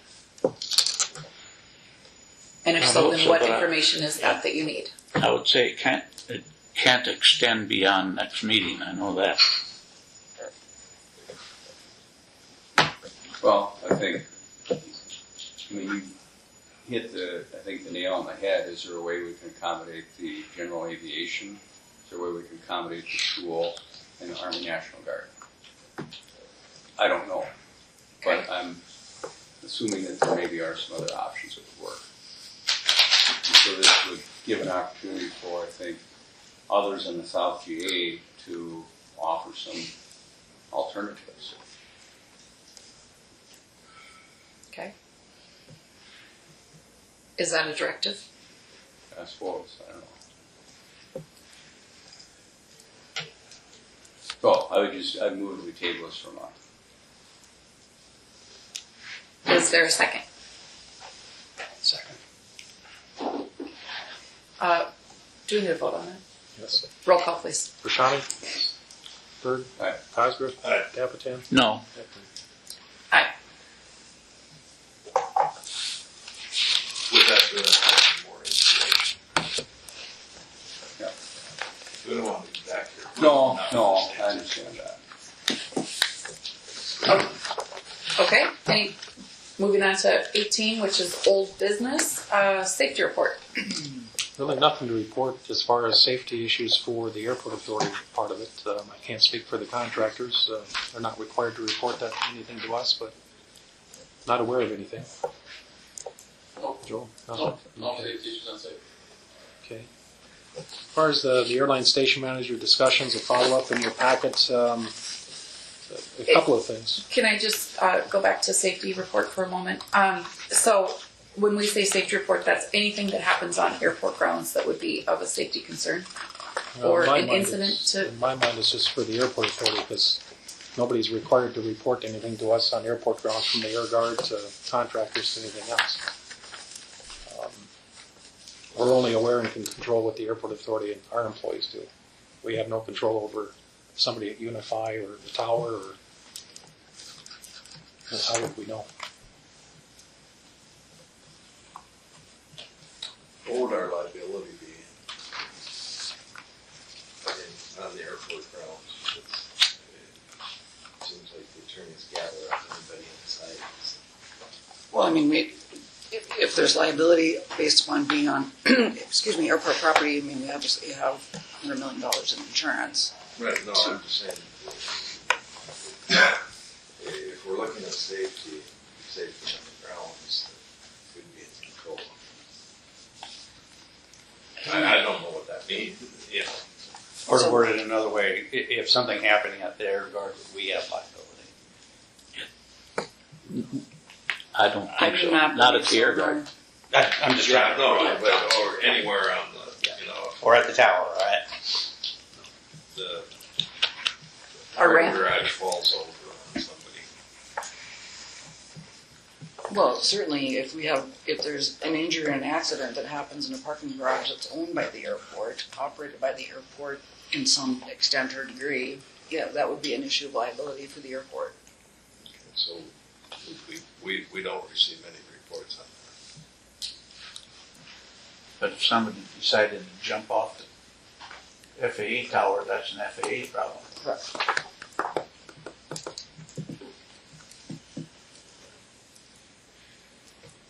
Mr. Strand? Madam Chair, this is one of my passions, is workplace safety.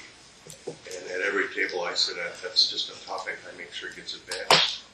And the feedback I've gotten, generally speaking, is our workers appreciate that value being upfront. So however you approach it, that's just my thinking is our people are everything and their safety is everything. Wherever they are on our campus, it's a priority. But this is your board, but I appreciate that you're putting a focus on this, and it is important. Okay.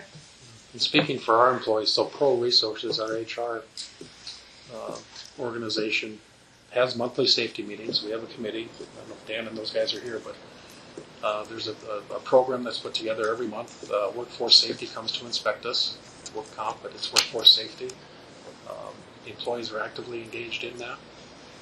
So far, I think everything's working pretty well. As they find things, they are addressed and corrected. And if there's a near miss or something, employees will report those things. But everything's been good so far. Knock on wood. Okay. Moving on to airline station manager discussion items. So the first thing that we'll go through, this is kind of a follow-up to theirs. Terry Stroll put together, I don't know if Terry's still on there, but put together some concept drawings for a de-icing storage building that was mentioned by the station managers. Just a cold storage building for de-icing trucks. A couple of concepts here. They call it kind of the FM ambulance building where they pull in and they just go off to the side, one overhead door. We haven't gone to the point of where we're going to get, what's the cost of the building and kind of where we put pause on it. So last Monday, Jeff Klein, Darren, and I met with the properties people who signed the leases for the airport, for Delta, American, United, Frontier, and Allegiant weren't able to make the meeting. And it comes down to the very basic question. They will not pay anything to occupy a building like this. They won't pay for it. You can build it. They don't see the need for it, and they won't pay for it. So, based on that, do you want to pursue this any further? It's kind of the same place that we gained to some years ago when Bob Anderson was chair and said, well, if they're going to pay for it, we're not going to build it. The process that we have right now, while it's a little bit cumbersome for our employees and staff, is that in severe cold weather, below zero temps or whenever requested, we escort them over to our maintenance shop and allow them to park the de-icing trucks in a warm building overnight. And then they take them out in the morning and do their job. That's been working well. And with the 3 properties people we met with, they said, it's working, just leave it. So I don't know how much farther I want to go. I want to make sure you're, and I appreciate that you put so much work into this. I just want to make sure I'm hearing you right. The station managers want this, but the people they work for don't. Correct. And if the station managers want to put a program together to ask, these 3 same people that we met with on last Monday, they're going to pay for it. So the answer is no, before they even ask. Unless we want to pay for it just because we're 12 people. And just give it gratis. Yeah. And with what we have on our table right now with the parking structure in the terminal building and apron expansion and South G apron expansion, I just don't see the money in the budget to do something like that. So it's something that can be brought up again. You say it's working well now, but it is the pressure point of why there was delays. What, you're saying that we have a way to deal with this, and that's working, but yet in that discussion, it was the reason for delays in de-icing. So I'm confused. I'm not sure that that's the message I heard. I think it was one of the potential factors, but part of the problem too is that they're using old antiquated equipment. That's not Yeah. I mean, if there would be delays, it's because they didn't put the truck in or didn't ask to put the truck in, and it gets really cold, or something freezes up on the truck. That could cause delays. But the alternative for them is to work with our staff, and anytime they ask, we take them over there, let them park the truck in there. Even in the summer, if they want to work on the truck, they have access to that facility. So the delays a that lot of times with delays, it's because it's mechanical with their vehicle. Yeah. Hose breaks. It takes a while to get the second truck out, heat it up, and then spray. I think, I guess from my perspective, we heard from the managers, and everyone blamed the cold. We can't control the cold, but it's going to be cold forever in winter here. So I think if someone asked me if I would pay for something without knowing what the cost is, I'd say no too. I think we're going to have more gates. We're going to want to attract more airlines here. I think my goal would be the best cold weather airport in the country. How do we say, hell yeah, I want to add a flight to Fargo because they've got these things. They've got free terminal, they've got the baggage, they've got the demand, they've got people there. And so from my perspective, I would say we can't let this die. This and the things we talked about the lift for people with wheelchairs going to let those people up. We talked about having the walkways and those things.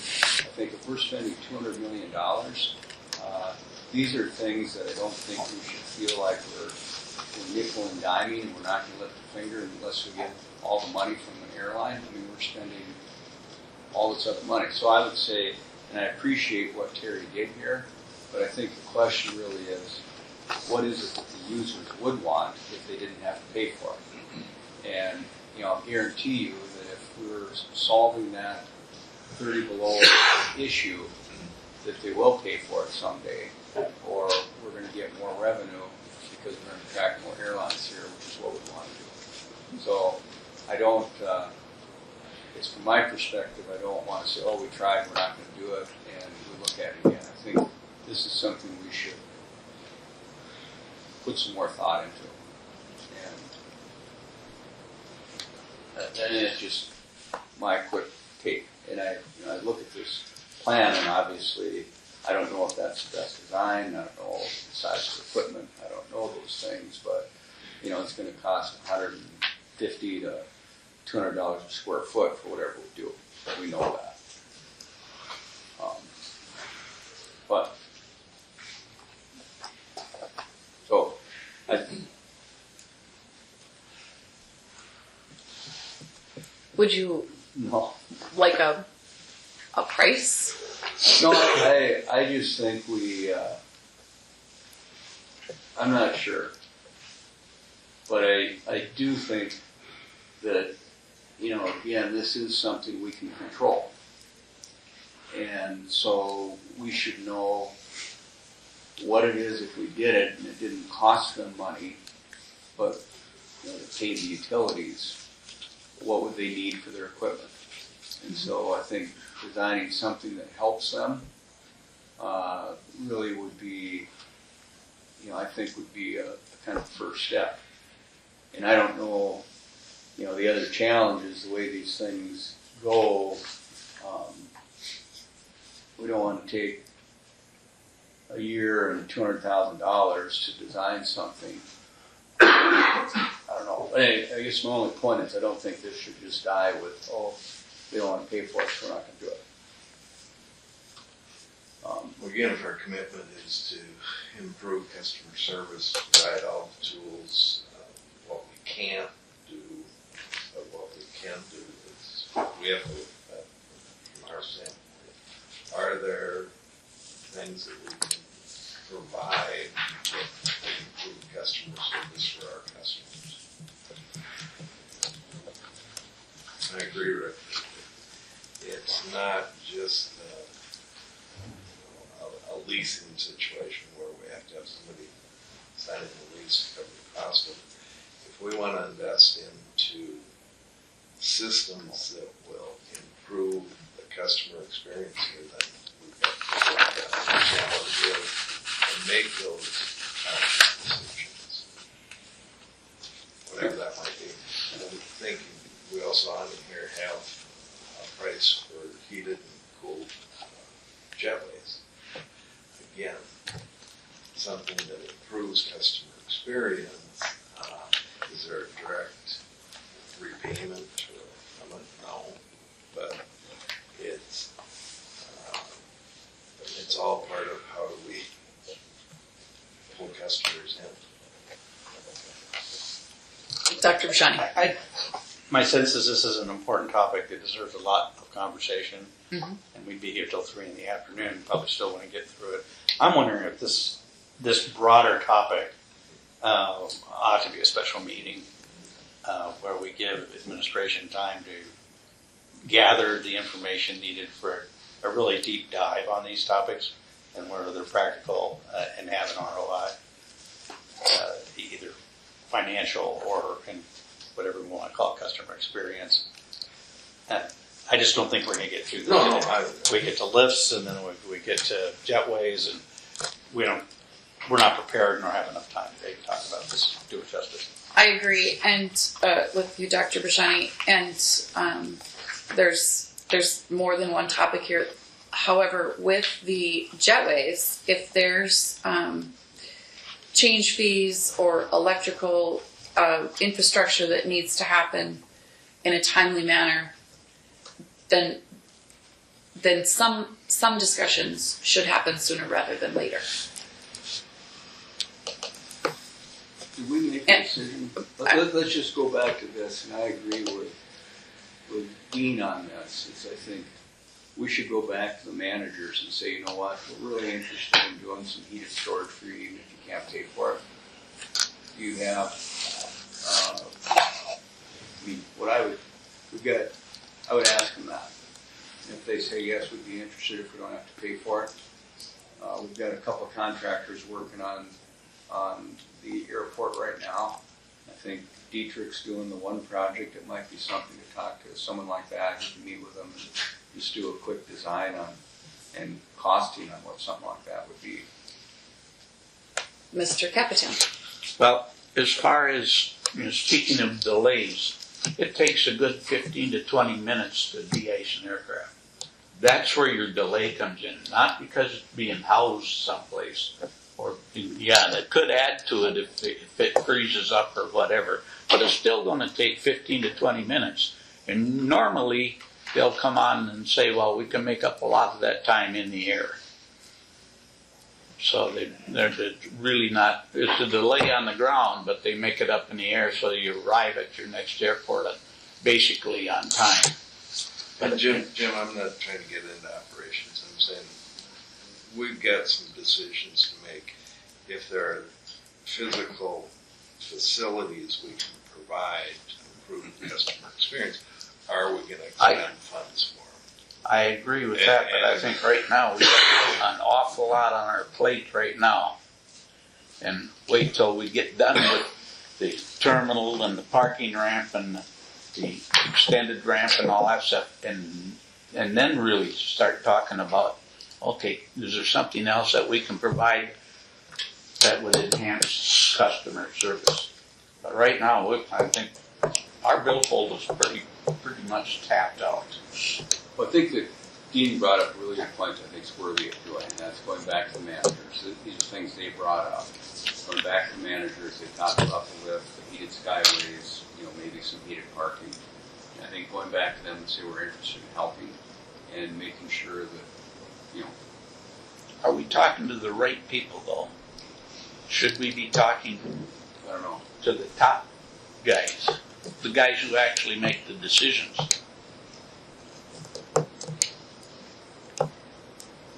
Well, I think we should look at what Dr. Brashani said and put together a committee dealing with some of the extra amenities, things that we would love to provide as an incentive for airlines and passengers. Sean, would you like to move on to the next item?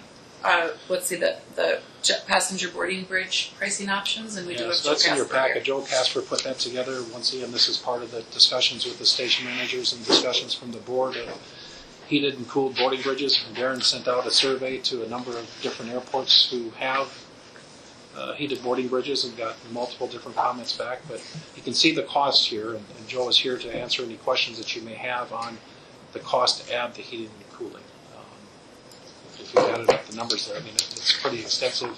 I mean, the clock is kind of ticking on getting these ordered and incorporated into the boarding bridges that will be coming here fairly soon, but obviously it can always be added at some point in the future. So, I don't know, Darren, if you have any comments on kind of the comments we got from some of the airports about their bridges, but it's all over the place. To not do it to kind of works. I reached out to a lot of northern tier airports. Sioux Falls and Rapid City, for example, they don't heat or condition for the same reasons we do, because of the northern wind. You can't hold the heat since the northern heat's gone. Some of the airports, they use them. They're expensive to operate. I mean, it adds a lot of expense to the operation expense. You can do just heaters only. So it's kind of all over the board. Every airport was actually different on what they did with their boarding bridges. So it's up to the board. I mean, you've got the costs here. If that's something that you want to add, Joe can help to refine some numbers if what he has here isn't enough.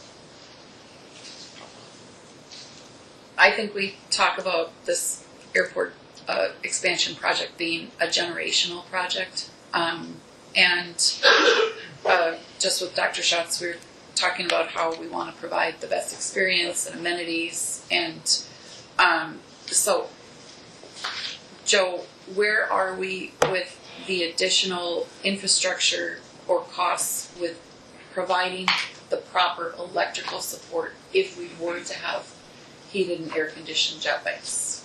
It's in none of the bridges. It's in none of the new terminal expansion bridges right now.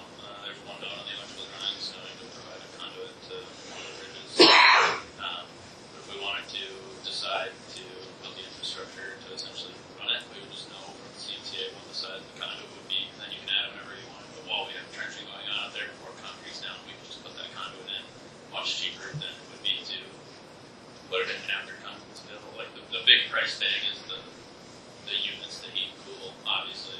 And then while concrete's ripped up, we can certainly plan for the future to put any raceways in that you may want to pay for later. So, I know there's a lot of feedback on different amenities and options we can do with jetways. I think we would be remiss to not recognize that airports across North Dakota have heated and air-conditioned jetways. And so this is perhaps not so much a wish list as just an airport standard. Do we have in your survey positives from this? Is there customer experience? Is there a positive? Which North Dakota airports have Bismarck, Devil's Lake. Well, I didn't reach out to Devil's Lake, I guess. So Bismarck, I think they maybe have, they don't have anything. Um, I don't think they responded back. I'll have to look again. I'll have to check. I know they've got some Joes from the 90s that they're currently replacing, Yeah. but they are heated and air conditioned. So I'm not sure about Grand Forks, but Bismarck, Minot, Williston. And the positives from that. Well, they say they're a maintenance headache. They take the edge off. That was pretty much the message. You know, the problem is here with the airlines, especially with the CRJ aircraft, you know, the regional jets, the airlines have to keep them a foot away from the airports. You can't ever see those. And we still see, of at least 30% of our aircraft are CRJs. I guess my question is kind of, the airports that have them, are they putting new ones in as they change jetways, or are they abandoning them because of problems? I guess we haven't. I mean, that. I don't know, I mean, other than the airports that were built in Williston, Minot a number of years ago, which they really, I mean, Bismarck might be replacing that now, but I know, well, Sioux Falls added some new bridges, the class ones, and they didn't add it to theirs. Okay. You know. And Rapid City, same thing, he said, no, we don't have it, but you know. I would didn't ask that much. I would just hate to not be forward thinking in our generational project that because we didn't put in the proper electrical, that now it excludes the opportunity in the future for getting heated or air conditioned towers. Is there considerations for ground power and or preconditioned air for the aircraft on the jet? Well, that's I mean, No, it's not jet bridge. this is, there's ground power on each bridge, ground power. In the piece here, this cool bridge, and the aircraft. So Joe, maybe you could speak to a timeline on if there's a change fee at this point, or if you're still able to get the support electrical to facilitate something like this in the future. Yeah, we certainly can add the raceways to get power out there. I don't know what the CMTA would provide any type of design fee or cost for the airport to pay or anything like that. But we certainly have underground electrical to do once the ground thaws and we can get it back underground. We start working on all the site concrete. So I would have to know what the electrical requirements are, but I have given the electrical contractor heads up that once we are trenching for underground electrical in the spring, coming up here real shortly, they might be adding conduit to power these. Dr. Prashani. Joe, if I heard you right, what you need, the only thing you would need to know at this time, though, is whether we're putting conduit in or not. Yeah. Not actually the electrical demands and all that. Correct. You're going to pull the electrical. Yeah, we could tell CMTA we're going to power these things in the future. Yeah. Or might.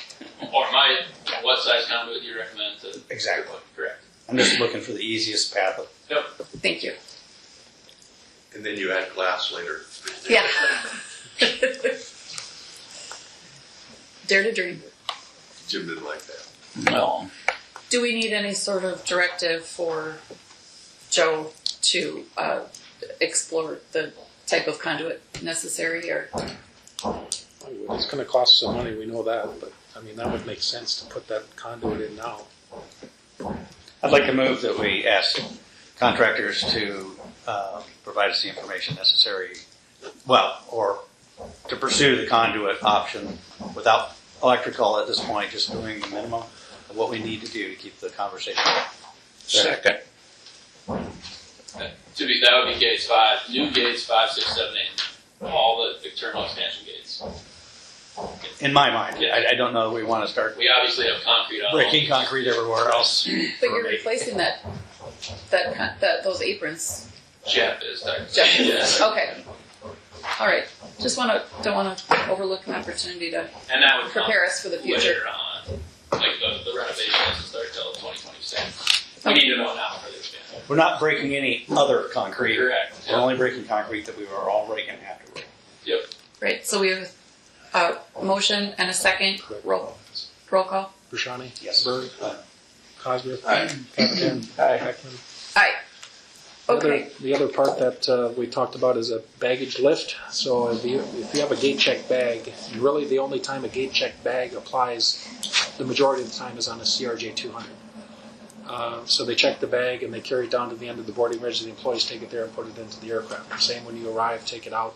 It's supposed to be in the end of the bridge if they're following what American, United, and Delta follow. 9 times out of 10 here it goes to baggage claim because they don't have the staff to do that. Having said that, there is a baggage lift option at a number of airports that have the CRJs. And when you walk into the boarding bridge, you put your own bag into this shelf. It closes the door, it lifts it down to the ramp, and then they take it out on a cart or somehow to the aircraft.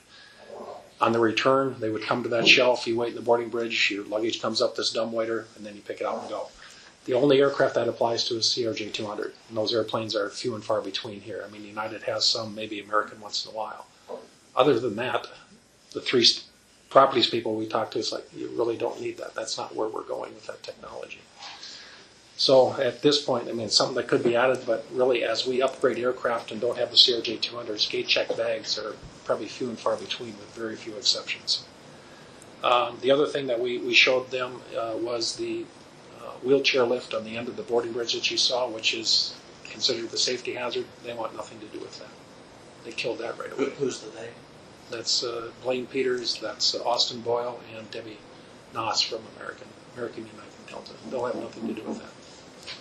So what we do have, as we've explained here a few times before, when the new edition opens, we will have a way for the airline station managers to get wheelchairs out to the aircraft much more easy because we'll have an elevator for the first time on the secure side. So that's the process I think that we will work with to see how they can handle those heavy wheelchairs going forward from that standpoint. So, just clarify. So they're currently, they have to trundle up the pre-security elevator, get a wheelchair through security, get it to the gate, get it onto the plane, and so that's what the delay is for. Very cumbersome. Okay. Yeah. The new edition will correct that, so it'll be much easier for them. Outside of that, that's the report there. We'll get more information, if you will, on I'll work with Terry and staff to get prices on a possible de-icing thing. We'll look to set another meeting with the station managers so all the board can meet with them. We'll publicize that and you can get an update from them. But like you say, they can make suggestions. They aren't the decision makers. It goes up the food chain. The people I just mentioned, the properties people at the airlines. So. As we try to go back to this, we'll put on the list. The frustration is when you have to gate check bags.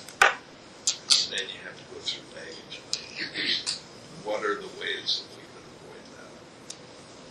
Not what are the costs, what if that's a problem using something, we can have them speak to that. But if I've heard the explanation correctly, that's related only to CRJs, which are very few of, and in the future probably be fewer of. Fewer, but that's the complaint we hear over and over is you're coming on your last on gate check your bag and then you're waiting in baggage to be in your car. How can we solve that? That's a problem. I'm not trying to solve it, I'm just saying that's what I hear all the time. And everybody owns and groans when they gate check their bag. If the conveyor belts were functioning on the adjacent to the outdoor steps on those jetways, then it would maybe facilitate the ramp people an easier and more efficient way to get that luggage right back up to the door. And they've said that the belts weren't really functioning. Is that right, They John? belong to United Airlines. Okay. They had some working and then they decided to remove them because they weren't going to use them. So Okay. that's not our decision. They made that decision themselves. I think we want to react to some of the customer service issues. To do that, we have to know. Do you want to do the $1 million recommendation? in the CrossFit. Sure, we can. So moving on in old business, we've got the Arts and Amenities Committee, and if Gina's not on, I can give a.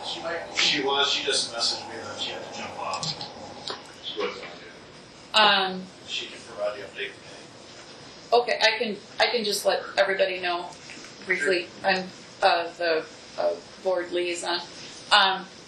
We met briefly here yesterday at noon.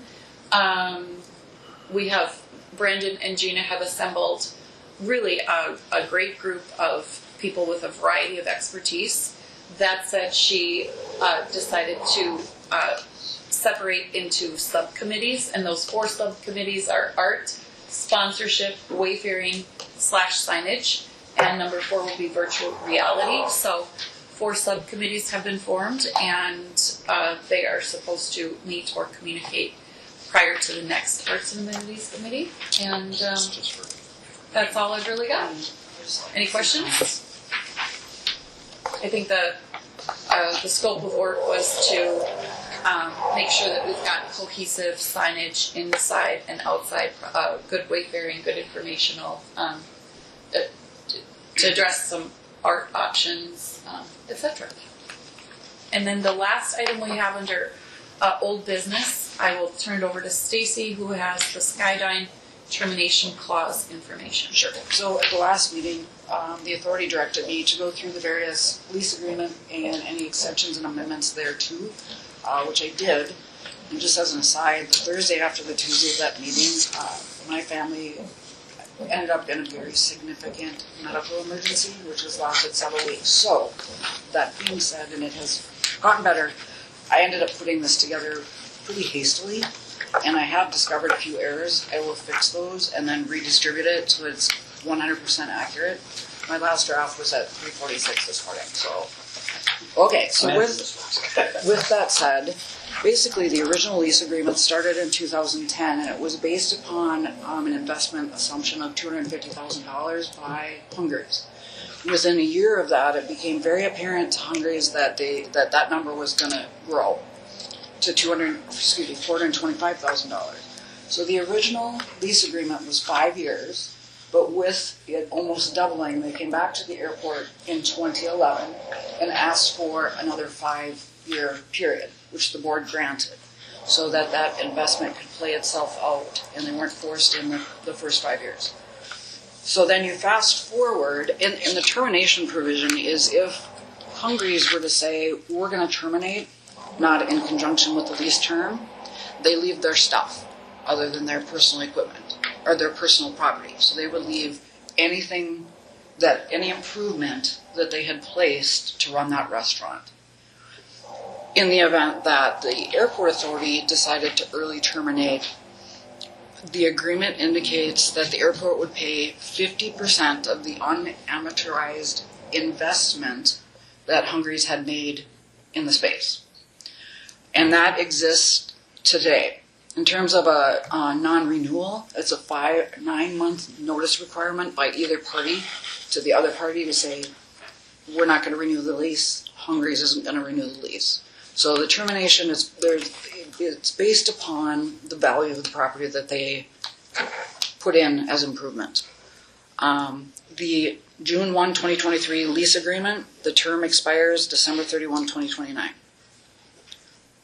I guess that's what I have for you. Stacy, is Hungries one and the same with Skydyne? Yes. Okay.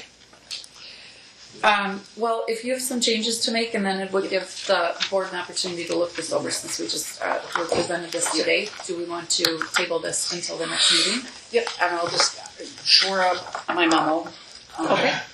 In fact, I noticed that there was another name for this entity, but it is Skydyne DBA Hungries Restaurant. Okay.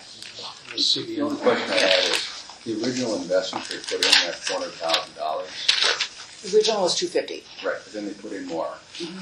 But then their lease is finished and they're renewed. So we shouldn't have to pay the unamortized in their new renewal, correct? Well, so that's not an issue because they continue on with the June 2023 lease extension, based upon the terminal expansion. And then Sean can help me, they're going to be investing even more money. Okay, so they're not going to want to we terminate the lease, we don't have to repay anything from before. If they're gonna have a new amount, they're gonna want us to repay. What's that? I think it's $1,000,001? That's the two Is after 5 years, so we should be able to buy that, buy out some portion of that. This looks like it's somewhat for cause. It's got to be reduced revenues and everything else before it triggers. I just think after 5 years, it's either party can walk. Well, then I think one of the caveats, as with everything in our universe, is when COVID hit, how that changed the industry and how those percentages ultimately were modified for a period of time. I will clean this up and have it in the packet for the next meeting. and then just a quick question. So they've got a 10-year depreciation schedule. Is that common for this type of entity, or could we get it down to a shorter depreciation schedule, which would then impact our cost of buyout? So, to be honest, I don't know the answer to that question. Maybe Sean has some comments, but I can certainly pursue that more. That'd be maybe something we could negotiate.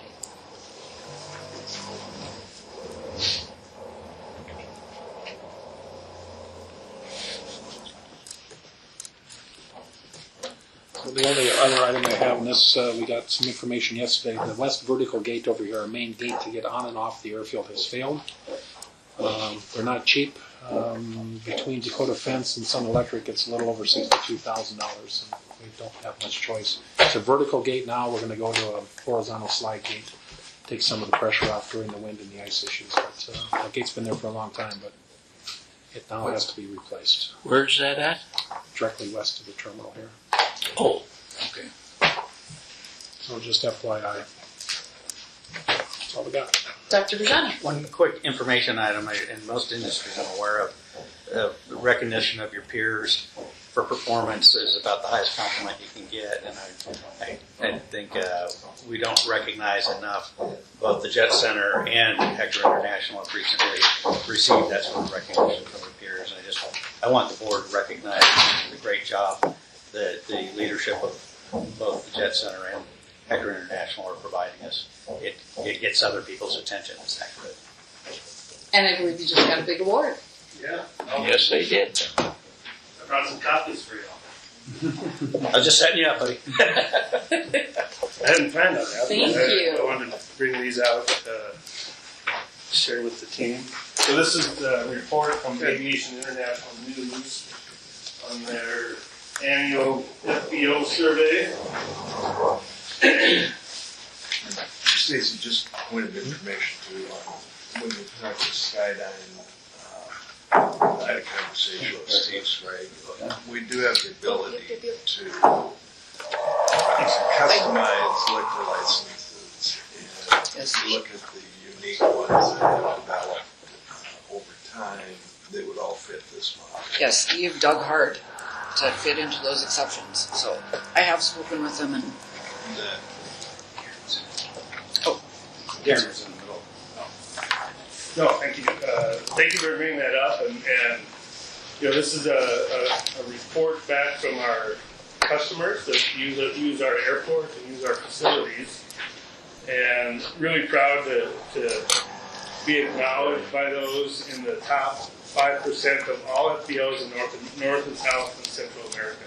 And we're talking, if we look at the top, we're basically number 9 on the list, if you look at it chronologically. But and if you look at Fargo as a destination, or we see a lot of transit aircraft that come through, most of the other places are in large communities. And to do the level of service, not only from Fargo Jet Center, but when we count what we do and how we're recognizing this survey, it is certainly the airport authority supporting us, the airport ops team, and keeping the runways, taxiways, our ramps clear, U.S. Customs and Border Protection, the air traffic control tower. We're all a team together that puts forth what the Fargo experience is.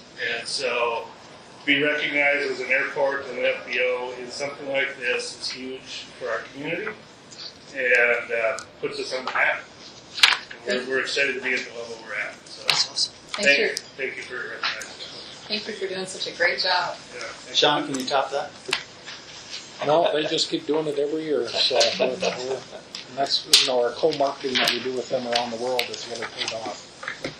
So that's small. How do we move you up to number one? That's the question. It's I tell you what, the people that are above us, and actually if you look, the number one FBO in that list, Penn-Star Aviation out of Detroit,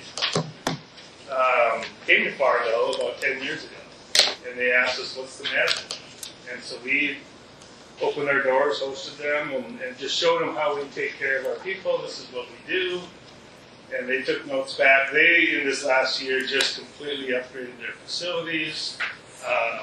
And you'll notice we get ranked on everything from our customer service to our facilities to our amenities we have for the pilots, amenities for the passengers. There's about 5 or 6 different categories that they actually rank in. And we have consistently scored very high in those. But if I think about our passenger facility, we remodeled that 15 years ago now. And so it needs a little bit of an update.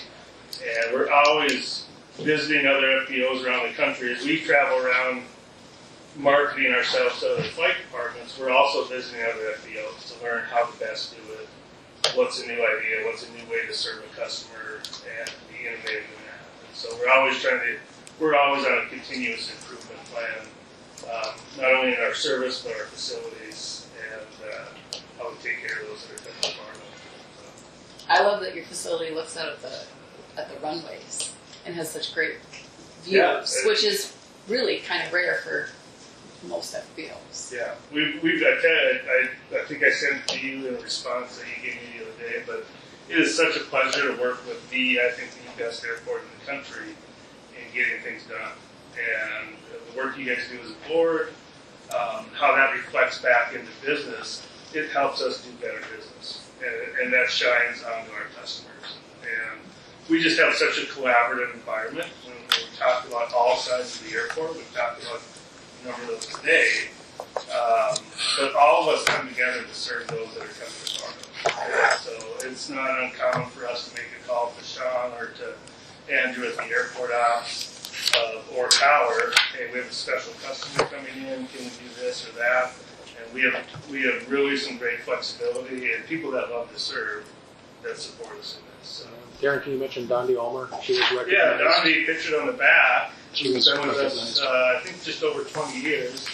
Was recognized as one of the individuals in the survey for going above and beyond customer service. And it's fun to visit with her. If you ever stop up, visit with her about some of her experiences over the years of how she takes care of people. Her mantra, she always says that I kill people with kindness. So, and that's just infiltrated in through their team and through their customer service. So, really proud of our entire team. It's not any one individual or even just us as a company. Again, it's us all together as an airport. So, thank you. Yes. Premier, is that located on Flying Cloud? Flying Cloud Airport, yeah. So we got a new face on the airport that took over as management of the Fargo SP Plus Metropolis organization. Franklin Evans, you're on. Frank, I don't know if we can see you. There he is. That's Franklin. Just joined us a couple weeks ago. Thank you, sir, for the introduction. I was native of Florida. I just got hired on a couple of weeks ago. I have 15 plus years in parking logistics from the University of North Florida in Jacksonville to Miami-Dade County and to Phoenix and actually Grand Forks International Airport. So I'm glad to be a part of this team, and if you guys ever have any questions or any inquiries about parking here or just getting my feet wet, but if you do have any questions or anything, feel free to reach out to me. And again, I'm excited about joining the team and looking forward to making things a little bit better for our customers. Thanks, Franklin. Thanks, Franklin. Nice to meet you. Will you be? have an RFP coming up on this? No, not yet. Is Franklin joining Greg then, or is he going to? Okay, so he runs the Fargo operation. Before it was Jay Hansen. Okay. Jay's moved on. Franklin took over, so he's our Fargo contact. Yeah, he's out in exit bus right now. That's his office. Are you really? Isn't this Stay warm. July? I'm sorry? September, August, September, I have to look at the date. September 30th. September Well, I'm 30th. just wondering if we're gonna go out with RFP. Board hasn't decided that. I mean, they're looking for an extension at some point, but the board hasn't Well, decided. yeah, but if we're doing RFP, maybe we need to get that on the agenda. So it's, July, August, somewhere in there. Okay. Dr. Bashani. I just want to clarify, Sean, my comment, can you top this? You sort of have already in terms of receiving an important award. Just curious, is there a next level of award for airports like Ecker International? I mean, there's obviously they're a multi-continental comparison. Is there anything that's next beyond the state recognition? Not that I know of. Okay. We got to create something. Yeah. Thank you also But for. through AAA, there's not another. Yeah, they do some national recognition. Besides Yeah. There's The some stuff. Bushani Award, International Airports. Free beer at the bar. Thank you also, Darren, for all your work with the Air Museum too. Yeah, thank you. Much appreciated. Mr. Madam Sherman. Chair, just an update that we're interviewing candidates for this board as we speak. And I'm anticipating that this next city commission meeting will advance our final recommendation to the full commission. So we've had 4 interviews at least, both are coming, and that's unfolding. Thank you for that update. Is there a motion to adjourn?